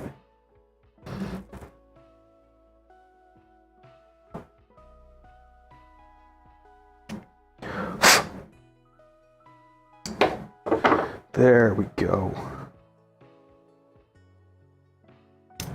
You know what? You know what else I need to do? Not use that. Just use a screwdriver with a proper bit.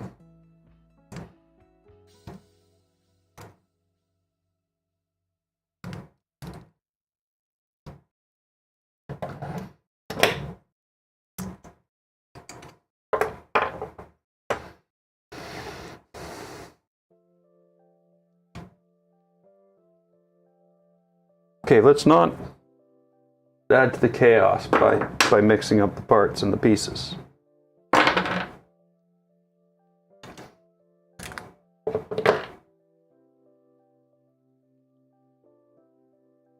I'm going to take that straight out.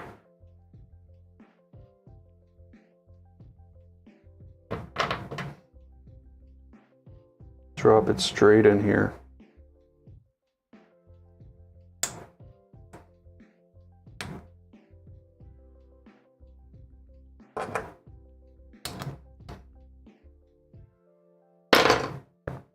Now, of course, it's all green now. It's not white and green, because if it was white and green, how stealthy is that? So we made it all green with a white back stand. So that's stealthy. See how my logic applies? Especially to a toolhead on a printer. Let's print new parts in a new color. Oh my God, I couldn't even imagine what my printers would look like.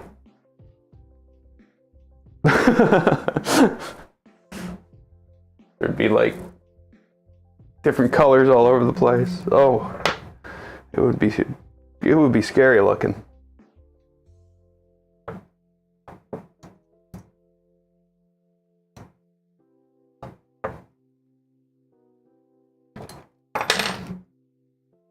But yeah, you'd be able to say, yeah, I remember building that, putting that color on, and I remember printing that color.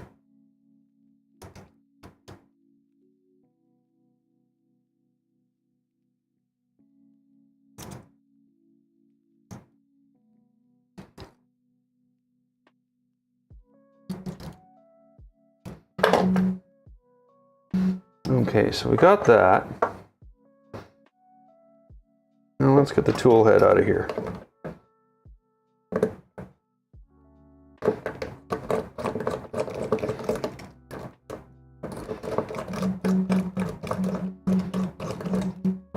We'll need these because they're 2.5 millimeter, not they're smaller. They're weird. They're not 2 millimeter, they're not 3 millimeter.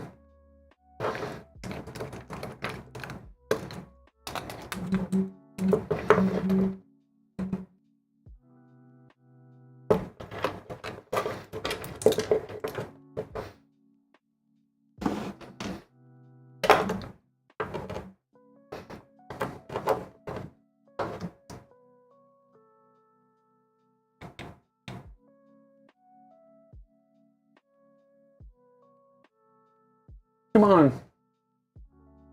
Yeah, the screws for the dragons.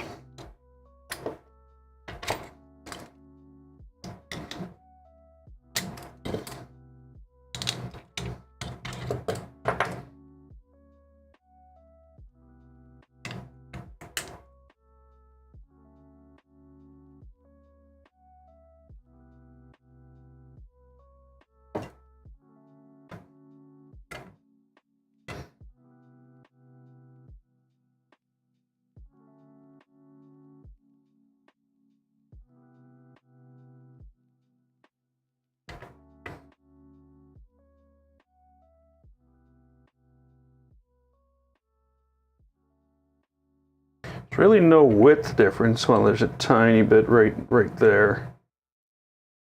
There's a little bit at the top, but again, that doesn't matter.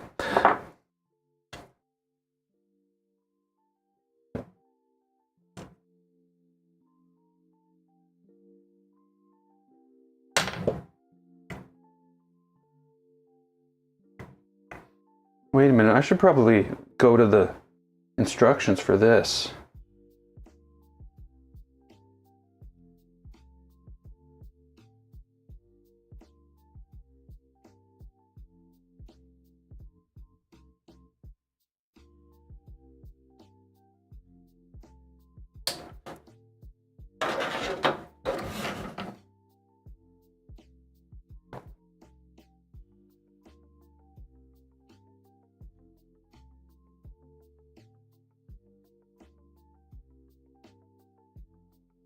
Is it deeper?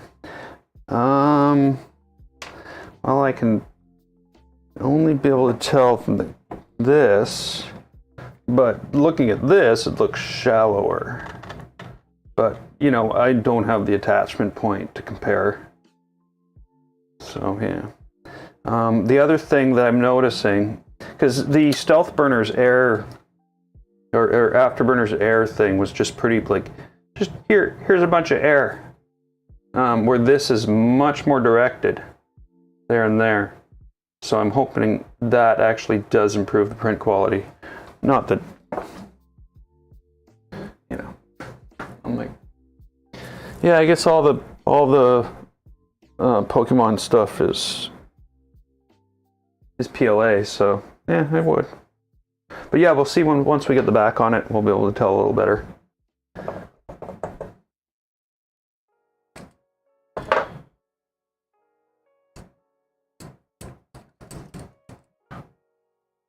So yeah, that's a 5-volt fan, eh?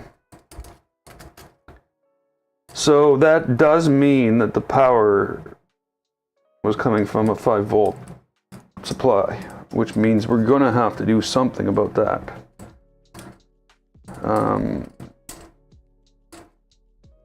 I do think I remember how it was hooked up though.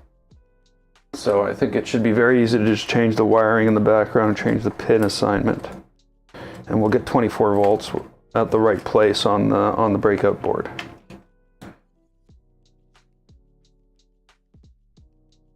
Because that's definitely, I'm gonna say, that's why this thing is a piece of crap. And that's the way I'm gonna say it. This 5-volt fan, this 3007, is why this thing didn't cool properly and occasionally clogged, which would cause ongoing problems, to the point where I think I've actually had to pull this apart multiple times. I think that with the dragonfly, sorry, it was even worse.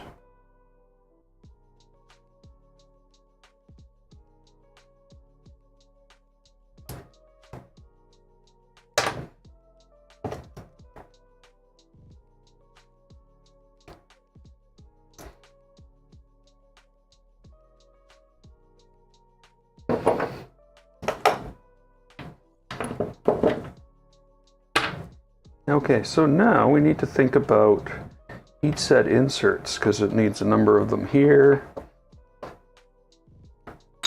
Those are the wrong pieces. I think we need inserts here. So let's get the inserts done first. There is also 2 offsets which they want inserts in. So we'll do those. And we need a heat set insert in here.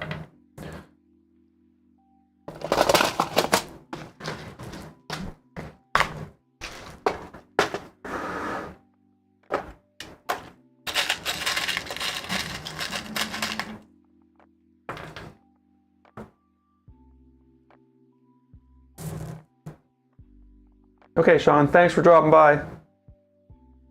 And hopefully I'll stream a little more often than I have so far this year.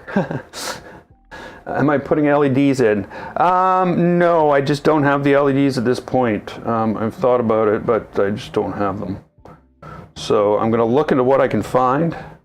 All I have are like the strip type, like these. So, sorry, like these. So I don't have anything I can put in there. I'm probably disassemble one of those. It's the Adafruit style button ones. So yeah, maybe I'll have to build some stream content around that.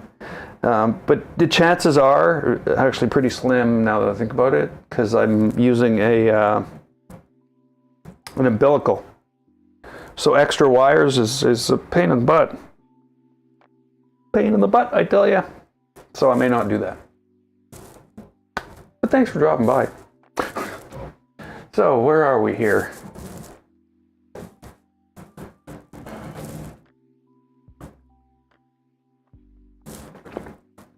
Sorry, just gotta have some coffee.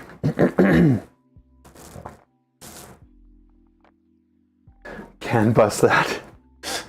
This is my 6-inch CAN bus run.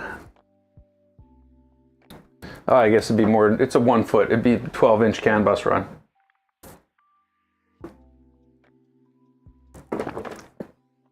I think if I was going to CAN bus anything, it would probably be the 2.4 or the Trident. Something where we actually have a distance to go to make it worthwhile.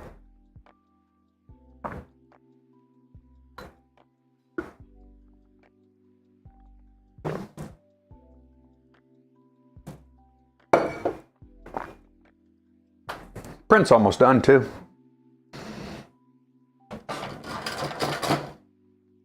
Okay, so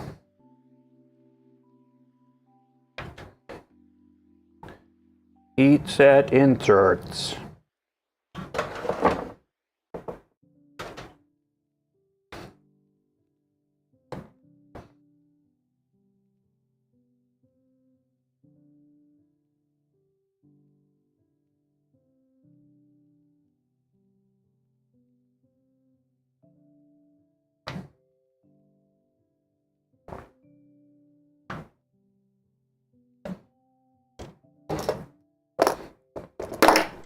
Oh, I found my old heat set insert tip and then promptly lost it.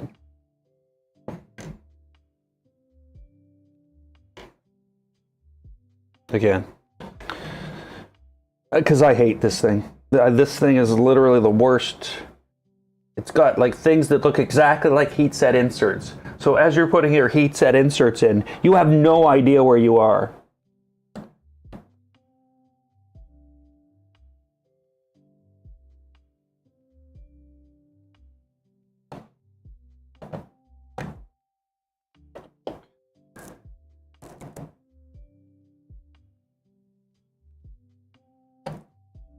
And my thought was, oh, hey, it's adjustable. That's nice. And I'm like, I've never adjusted it for anything. How are you going to adjust it? It's all hot.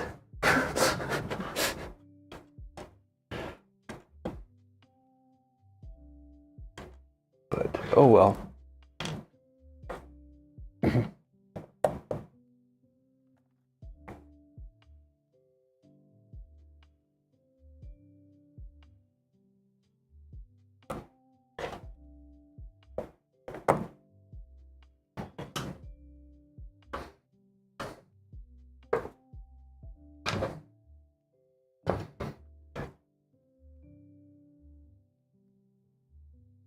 Yeah.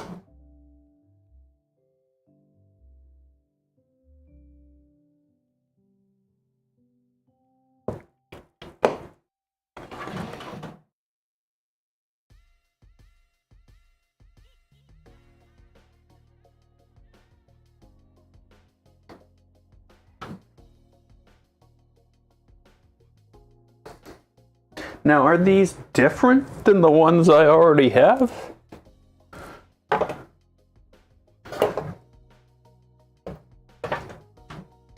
Yeah, they're for a 20 millimeter motor instead of a 17 millimeter motor.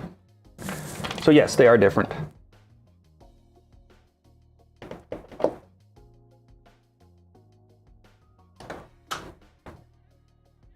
Which is good. I'm going to tell you that.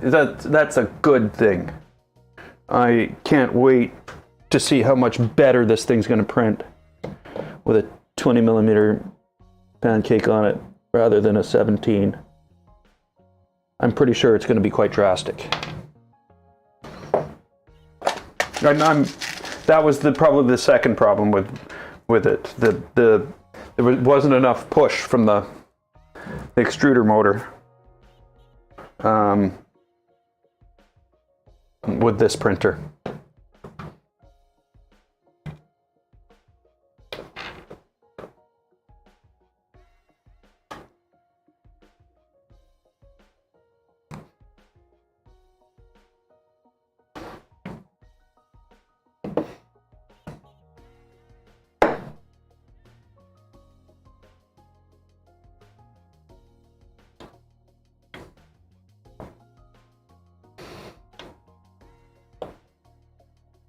I gotta remember this when I'm making things, that you can make screw-in posts.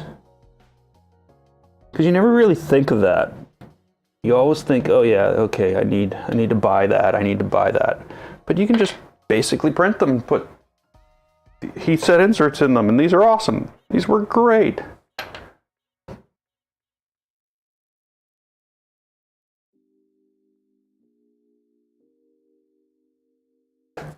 Yeah, this one's definitely lacking when it comes to push. And I don't know if it's necessarily the motor or the amperage I had set or what, but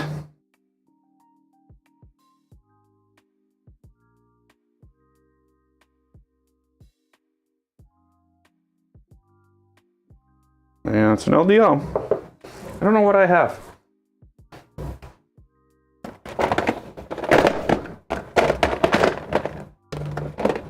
Oh, I have a lot of stepper motors is what I have.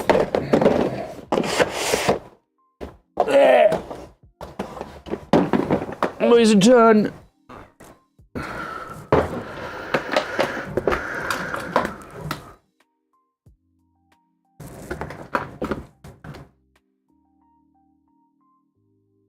Okay, so I have two LDO 17 millimeter. I don't have a 20 millimeter pancake. Not a 20. You know what I mean.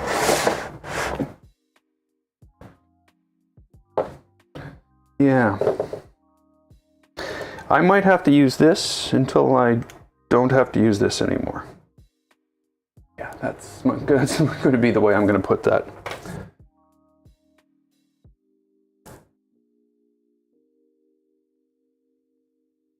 Now I'll have to look at the specs. You know, that I'm going to say that was one thing that at the beginning I didn't really take into account, was the stepper, the amperages and stuff like that. I've learned a lot since the beginning.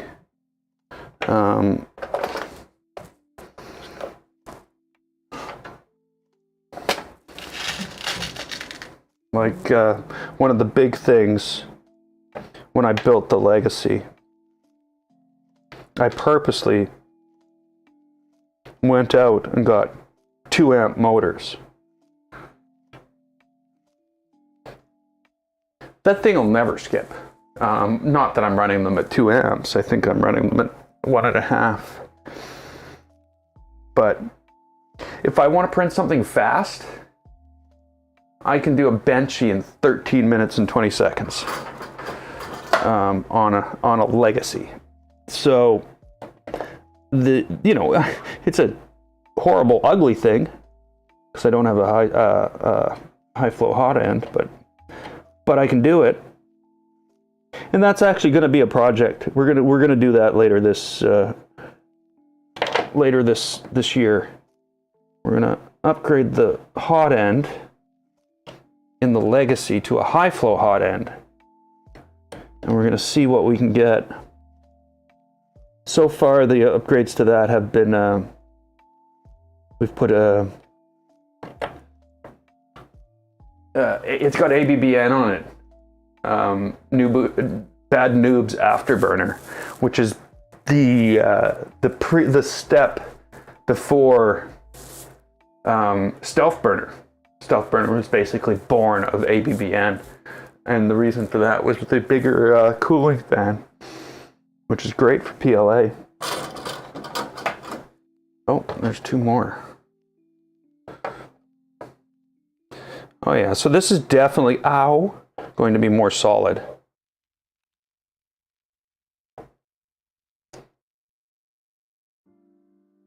So yeah, that was the first upgrade for Legacy. The second upgrade will be a high flow Dragon.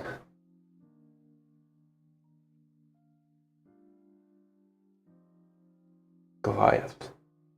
Vez is Canadian.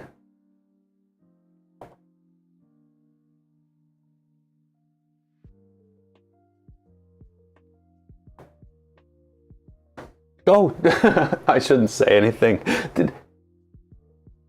Did everyone see Rant Guy go on another rant?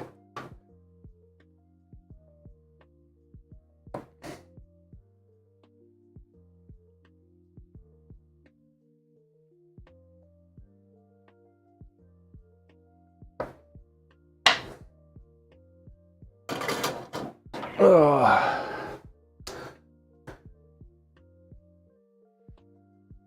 No, everybody's gone. Oh well. Yeah. So yeah, that was a thing that happened last week.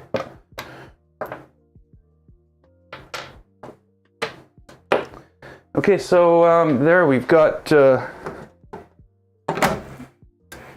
mount.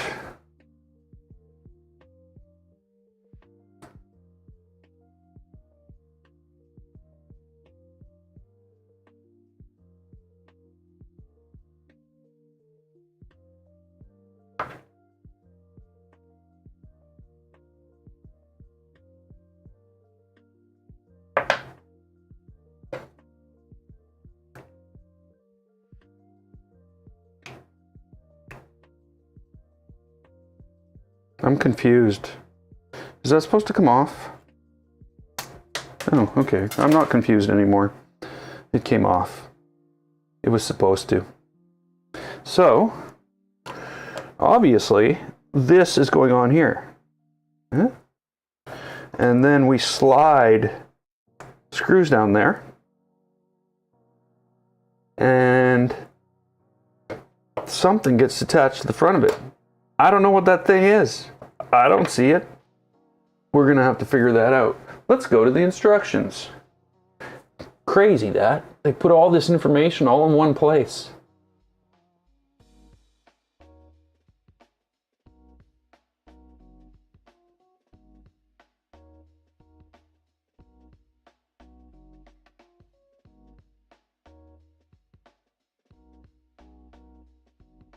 Okay, so we need an M3 hex nut to go in there.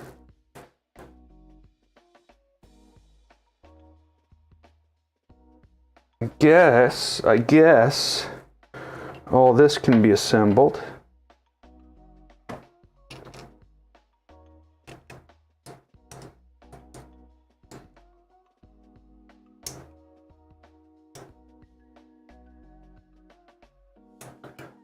Yeah, proofs of conspiracy. Yeah.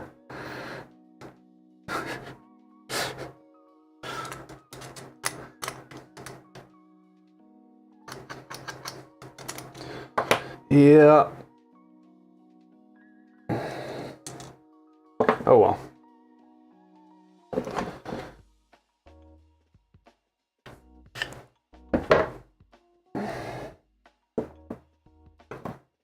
I will admit the proofs of conspiracy was a good one.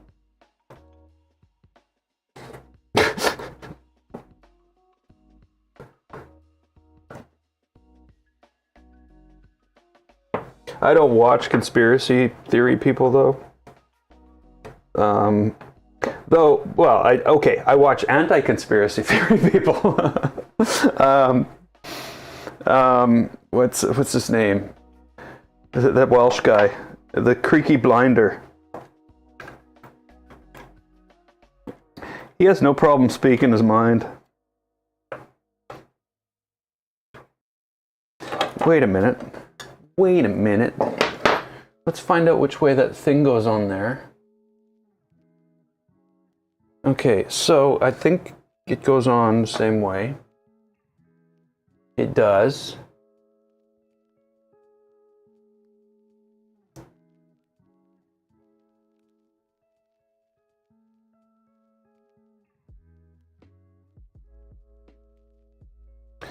Okay,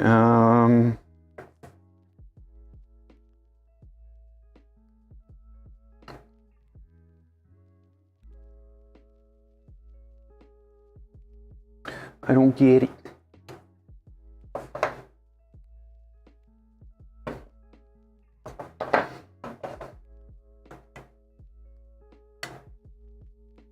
But that doesn't...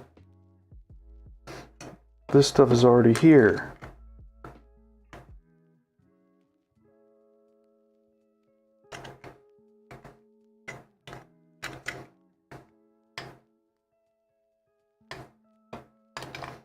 But that doesn't fit through the hole. Oh, it does. You just have to force it. Oh, okay. Forcing it.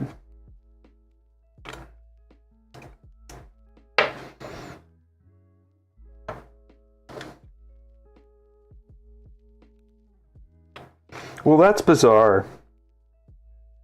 Like, that's lined up. Sorry, that's lined up, right? But the bearing isn't in the thing. It's not set properly. Okay, let's get this off here. Let's get this out of here.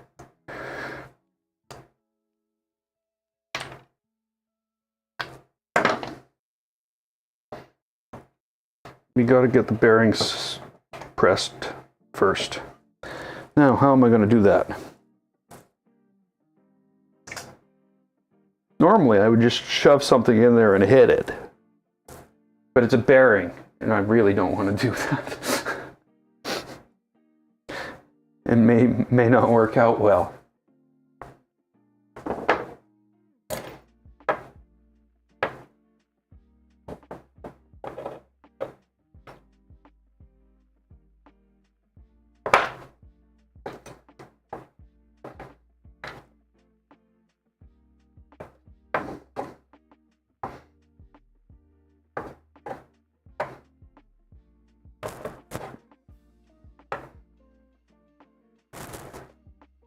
Of course, just pressing it in with something might work. That might be the thing. You know what? Let's use a bigger one. And we'll hit it with a smaller one. No, I'm just kidding. Just never do that. I'm pressing the bearing in from its inner ring.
Not too bad.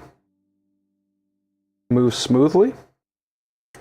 It's not like it spins or anything. But no issues moving it.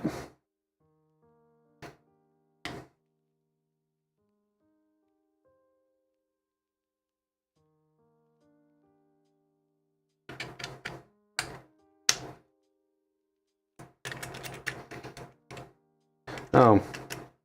Oh. Oh. Oh.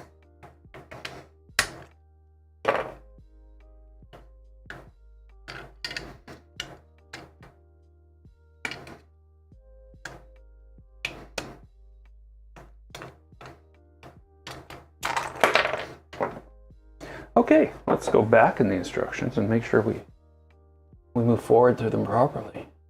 Because it wants this in there first. So we got to put the latch and the shuttle, or sorry, the guidler and the shuttle in, as well as the latch.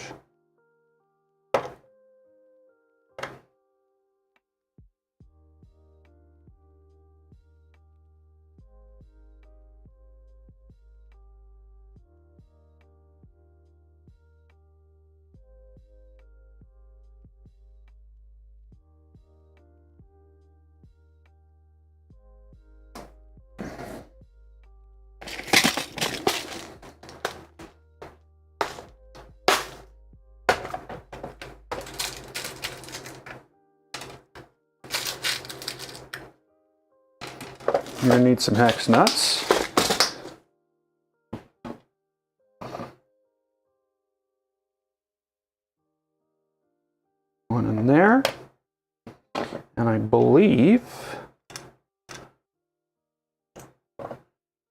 Just slide some in somewhere else.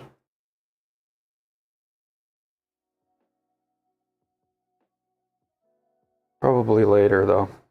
I think that's basically what happens here, is those get pushed in down to there.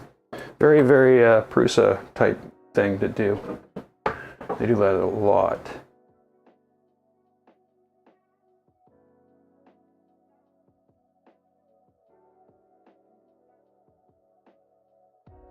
Okay, so I need M325 screws.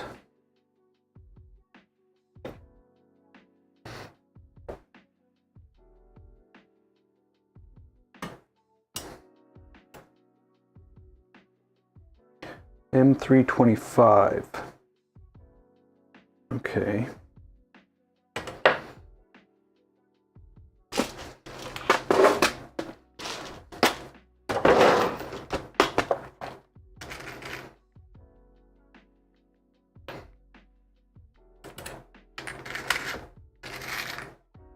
M325s.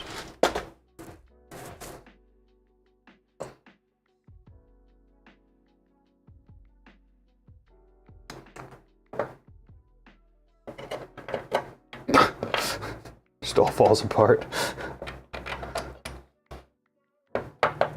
So the 25s hold the latch clasp, and the guidler.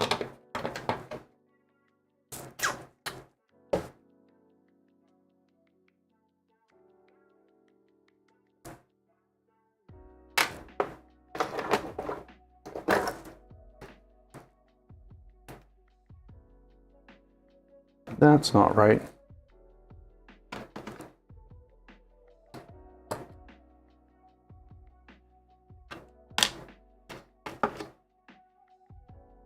That's too big. That's too small.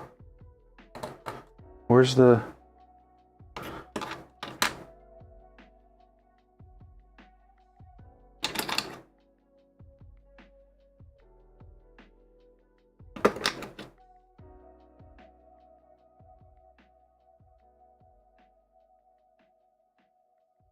Okay, I just don't have that one? That doesn't make any sense.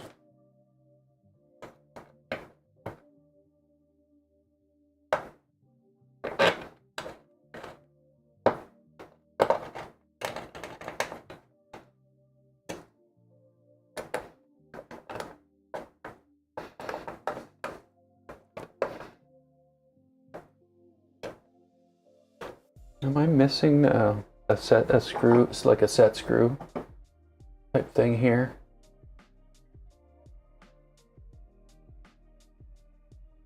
No. So there's like a screw hole there, and I don't know why it's there. It would make sense that it's a thing to limit the guidler, a guidler limiter, but it's not in the instructions. It's not in the images in the instructions. Oh, crap. We have printing to do, don't we? What am I doing? What am I doing? Preheat ABS. I shouldn't have done that. So I still need to print the dragon mount.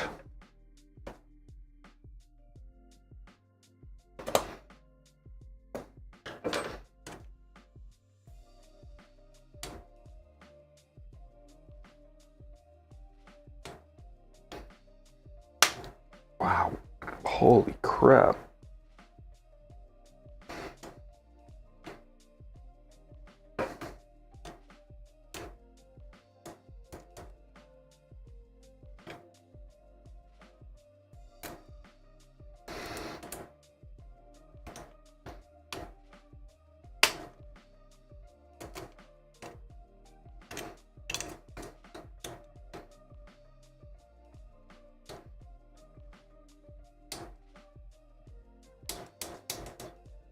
Doing that to hopefully loosen this, but it's not working.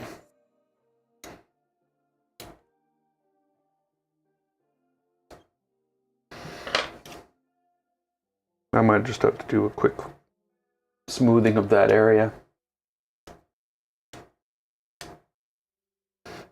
But yeah, that looks good. That works.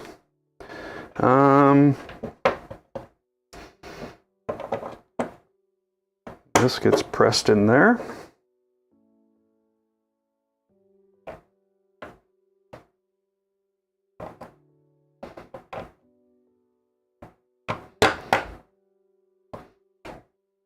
And that gets pressed in there.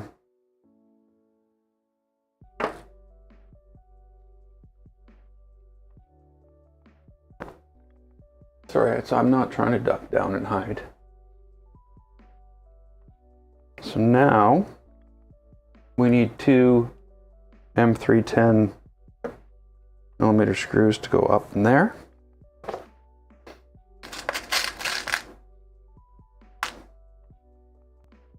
Pretty sure these are 10s. Yep.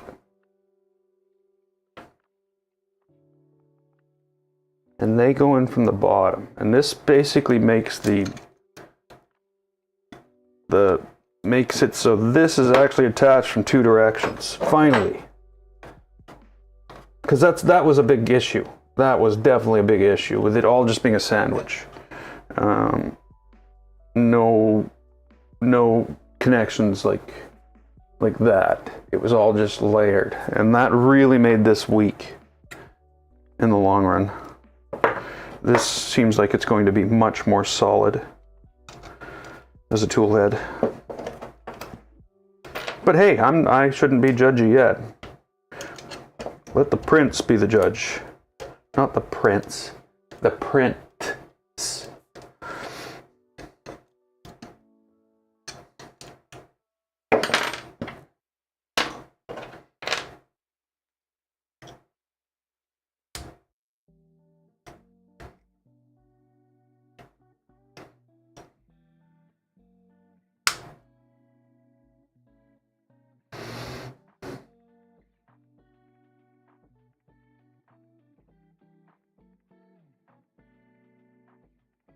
So now we need more, we need M310s and an M36. Here's a couple 6s.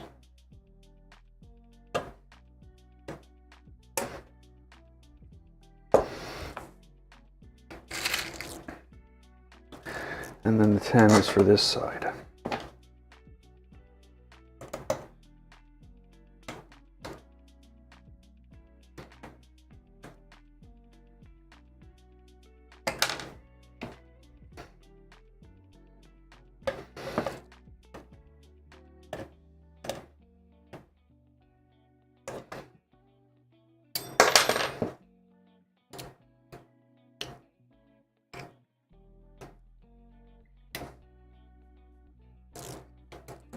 Nice. Real nice.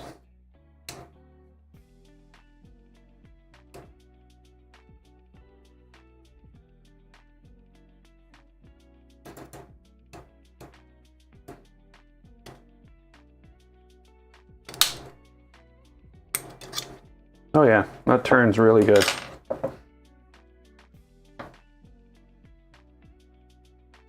I have no idea how these two attach though, but that's part of it.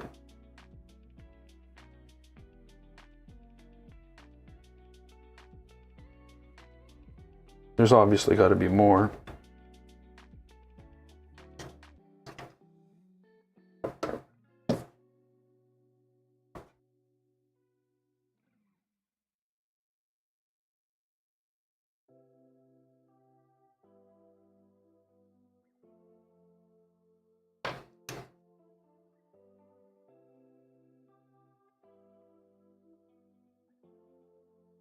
Oh, yeah, we're basically checking to make sure everything spins freely. Everything spins freely.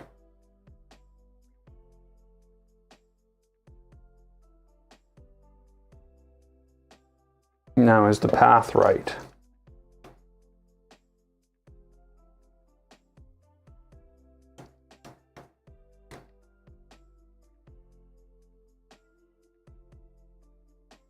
No, the path is not right.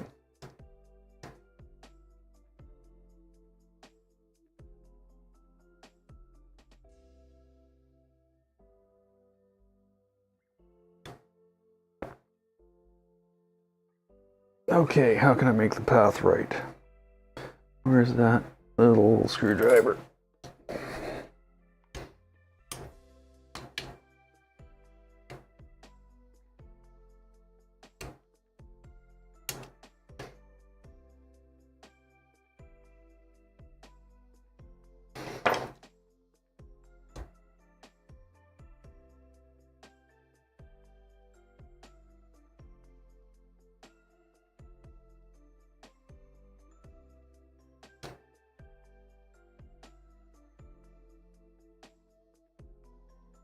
What a terrible way to do things.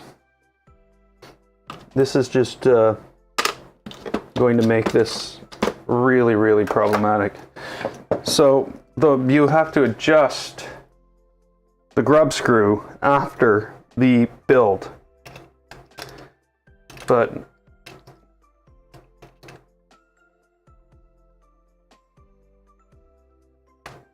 like,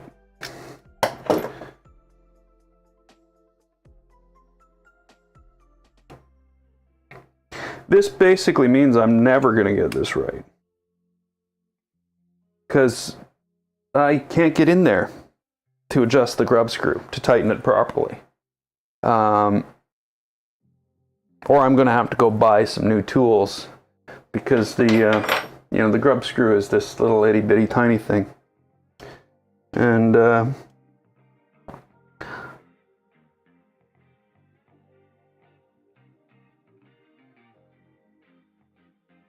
yeah, you know what?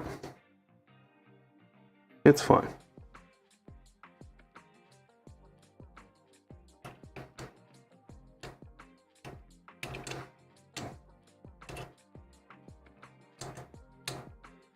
Remember, this is a thing that wouldn't open it. So yeah, I had to use the other screwdriver. Well, that's where we're at. That is where we're at. That's all that can be done.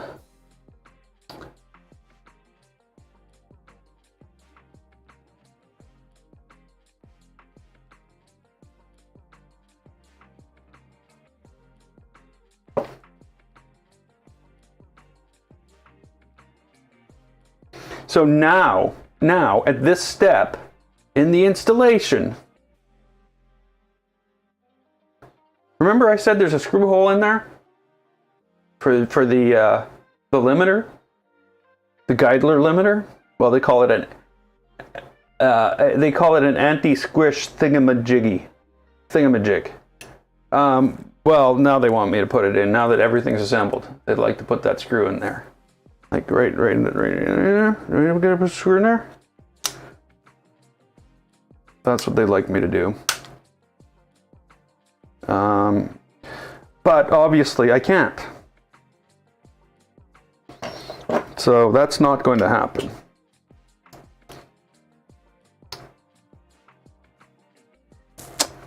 I don't even think, well, I don't think I have the screw is the bigger problem. So that's not going to happen yet. We will get to it, but I might have to disassemble the thing to put it in. I really feel as though I should have put it in first. Okay, it would like me to put fans in. And I would like to put fans in.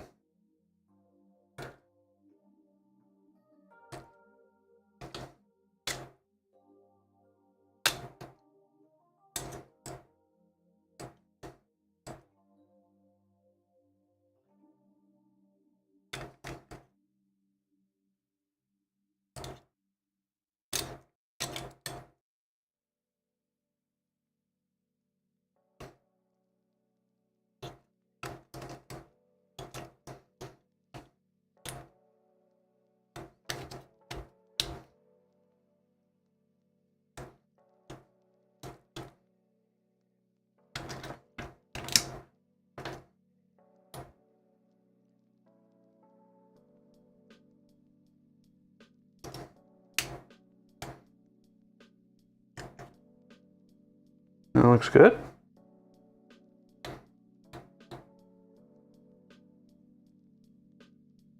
I don't know where it needs to go. I don't know where anything needs to go anymore. I'm not going to worry about that. What I'm going to worry about is unloading the white filament.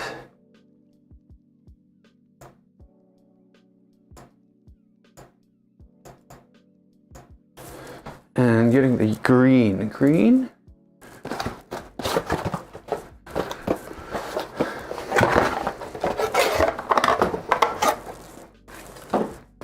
We're gonna take a duster. I'm gonna wipe all that crap off the filament.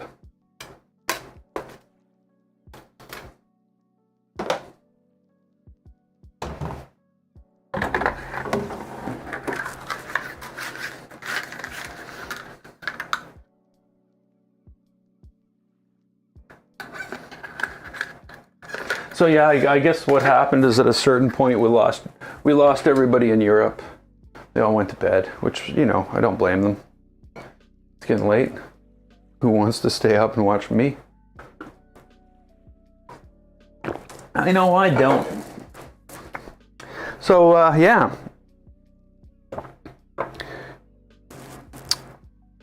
That needs to get going, yeah.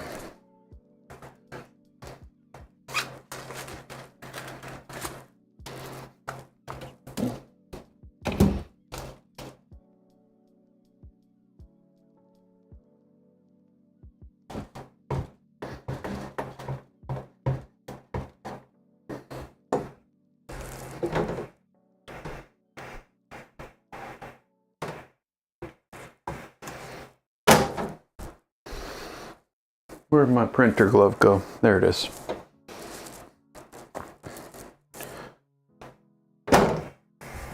Like that. I really do need to take some sandpaper to the edges of those doors. Okay, so we got that printed. Now let's go to the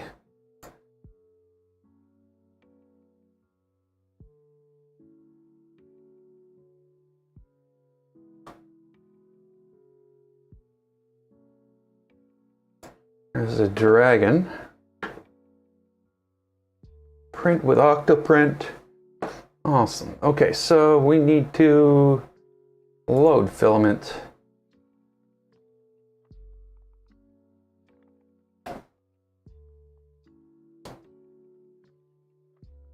No, it is.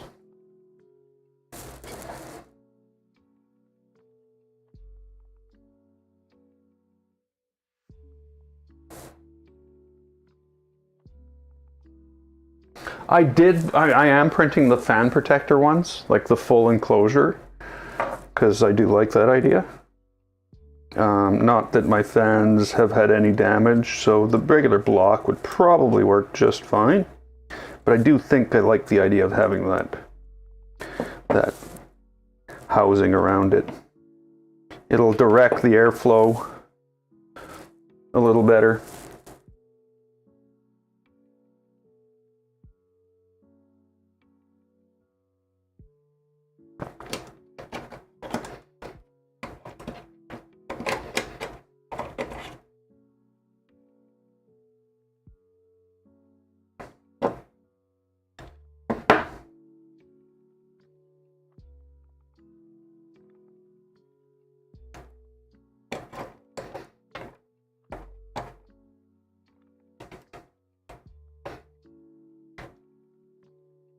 I don't know where that should go.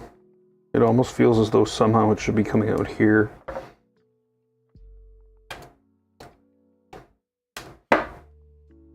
No. I don't know. It's green? Is it green? It's green. It's green! Extrude, extrude, retract.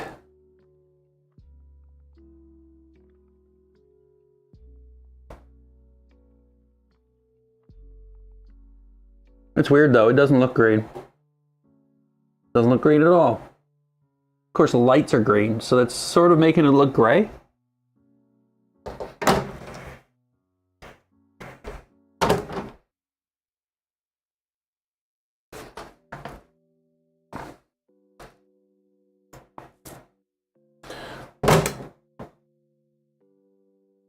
Okay. Dragon. Print. Okay, dragon thingy printy.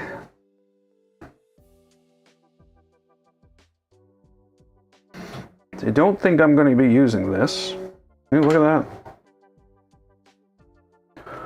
Oh, wow! That had the thing next to it. It's actually cut a hole in it. There's an actual hole cut. This doesn't reach it.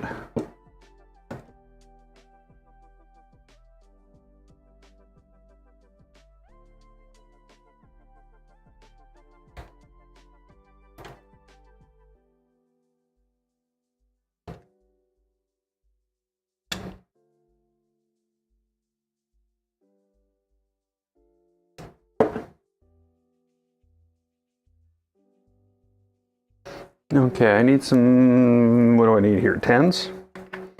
Maybe? Maybe 16s? Probably 10s. Yeah.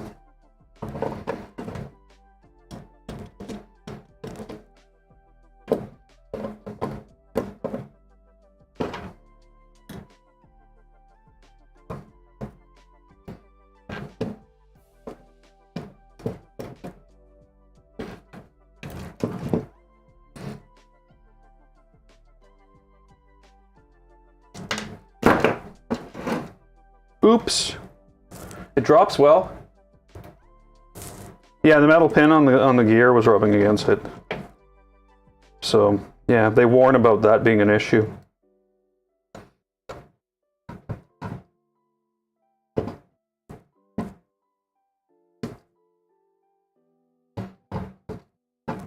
Oh my god, are you kidding me?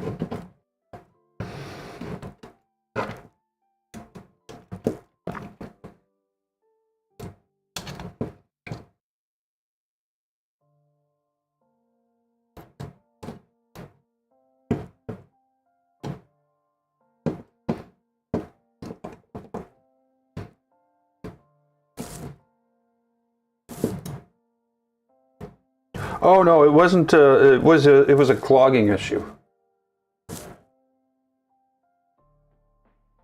Like I printed a lot of stuff with this. Like all of these the Pokemon stuff. 1, 2, 3, 4, 5, 6, 7, 8, 9, 10, 11, 12 of them, and I printed them one after the other, and then boom, it stopped working, and oh, it was shifting and then boom, it started working, and I don't know why. So I'm hoping, just it's the whole classic home built printer thing. If it doesn't work and you don't know why, just take it apart and put it back together again. It's probably going to work.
There we go.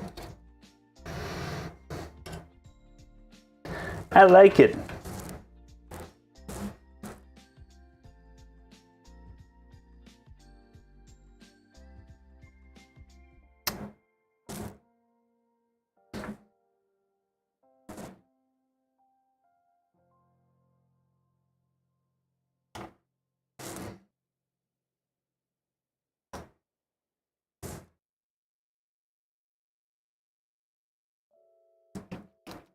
Okay, so I don't want to put this on here until I've got this all figured out.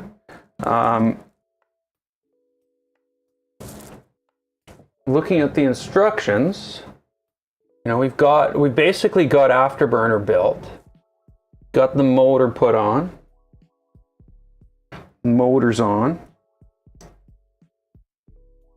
Then I need to put the motor spacers on.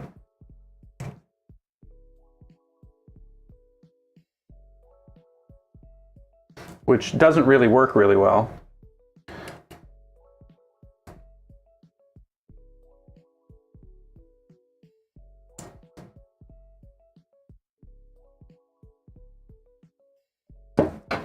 And then, after the motor spacers are on, I need to take off the old motor spacers and remount the umbilical. Now the umbilical is going to be in a floating umbilical now, meaning it's just going to float slightly above the motor and not be right against the back of it, which is probably good. The motor, you know, get some air in there. Breathe. So now that's going to be the umbilical connector. I would, you know, just use these. But the plan, of course, is to get a proper, a full-size motor in here and solve this lack of push issue.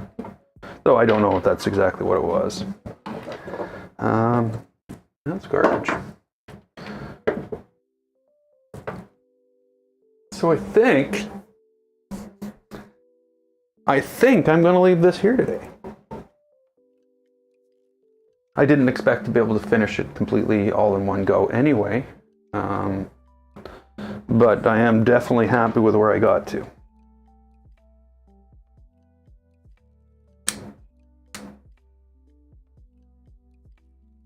One thing I do want to check though is what I've been finding lately on all my printers, except for, well, yeah, the reprint of the Trident, of the V2, Trident Afterburner. When I push the filament, it pushes the Bowden tube out of the tool head. I don't like that. I don't like that at all. Oh well. So let's head for a follow-up stream Thursday or Friday night. We'll get this done. We'll get this installed, and I'll try to do it a little earlier so that we're not doing it at like you know. I know it's only 20 after 8 my time, but it's like 2 in the morning in Europe, and and yeah. So we'll pick it up next stream. I feel so good to be going at this again. I think part of what was holding me up was the mess from all the multicolor printing, the MMU stuff that I had all over the place on this desk. And once I got it cleaned up this weekend, I was like, okay, yeah, it's time to kick off and start working on this again. So yeah, so far so good. And I think I'm going to be happy with Mini Stealthburner, though it really doesn't look a lot different than Mini Afterburner. It definitely looks like it's going to be more robust. So we'll find out. So hope everybody enjoyed the stream. Don't forget to like and subscribe, and you know, all that fun stuff. If you're really brave, you can support me on Patreon. Thanks to everybody who does. I guess Bert and I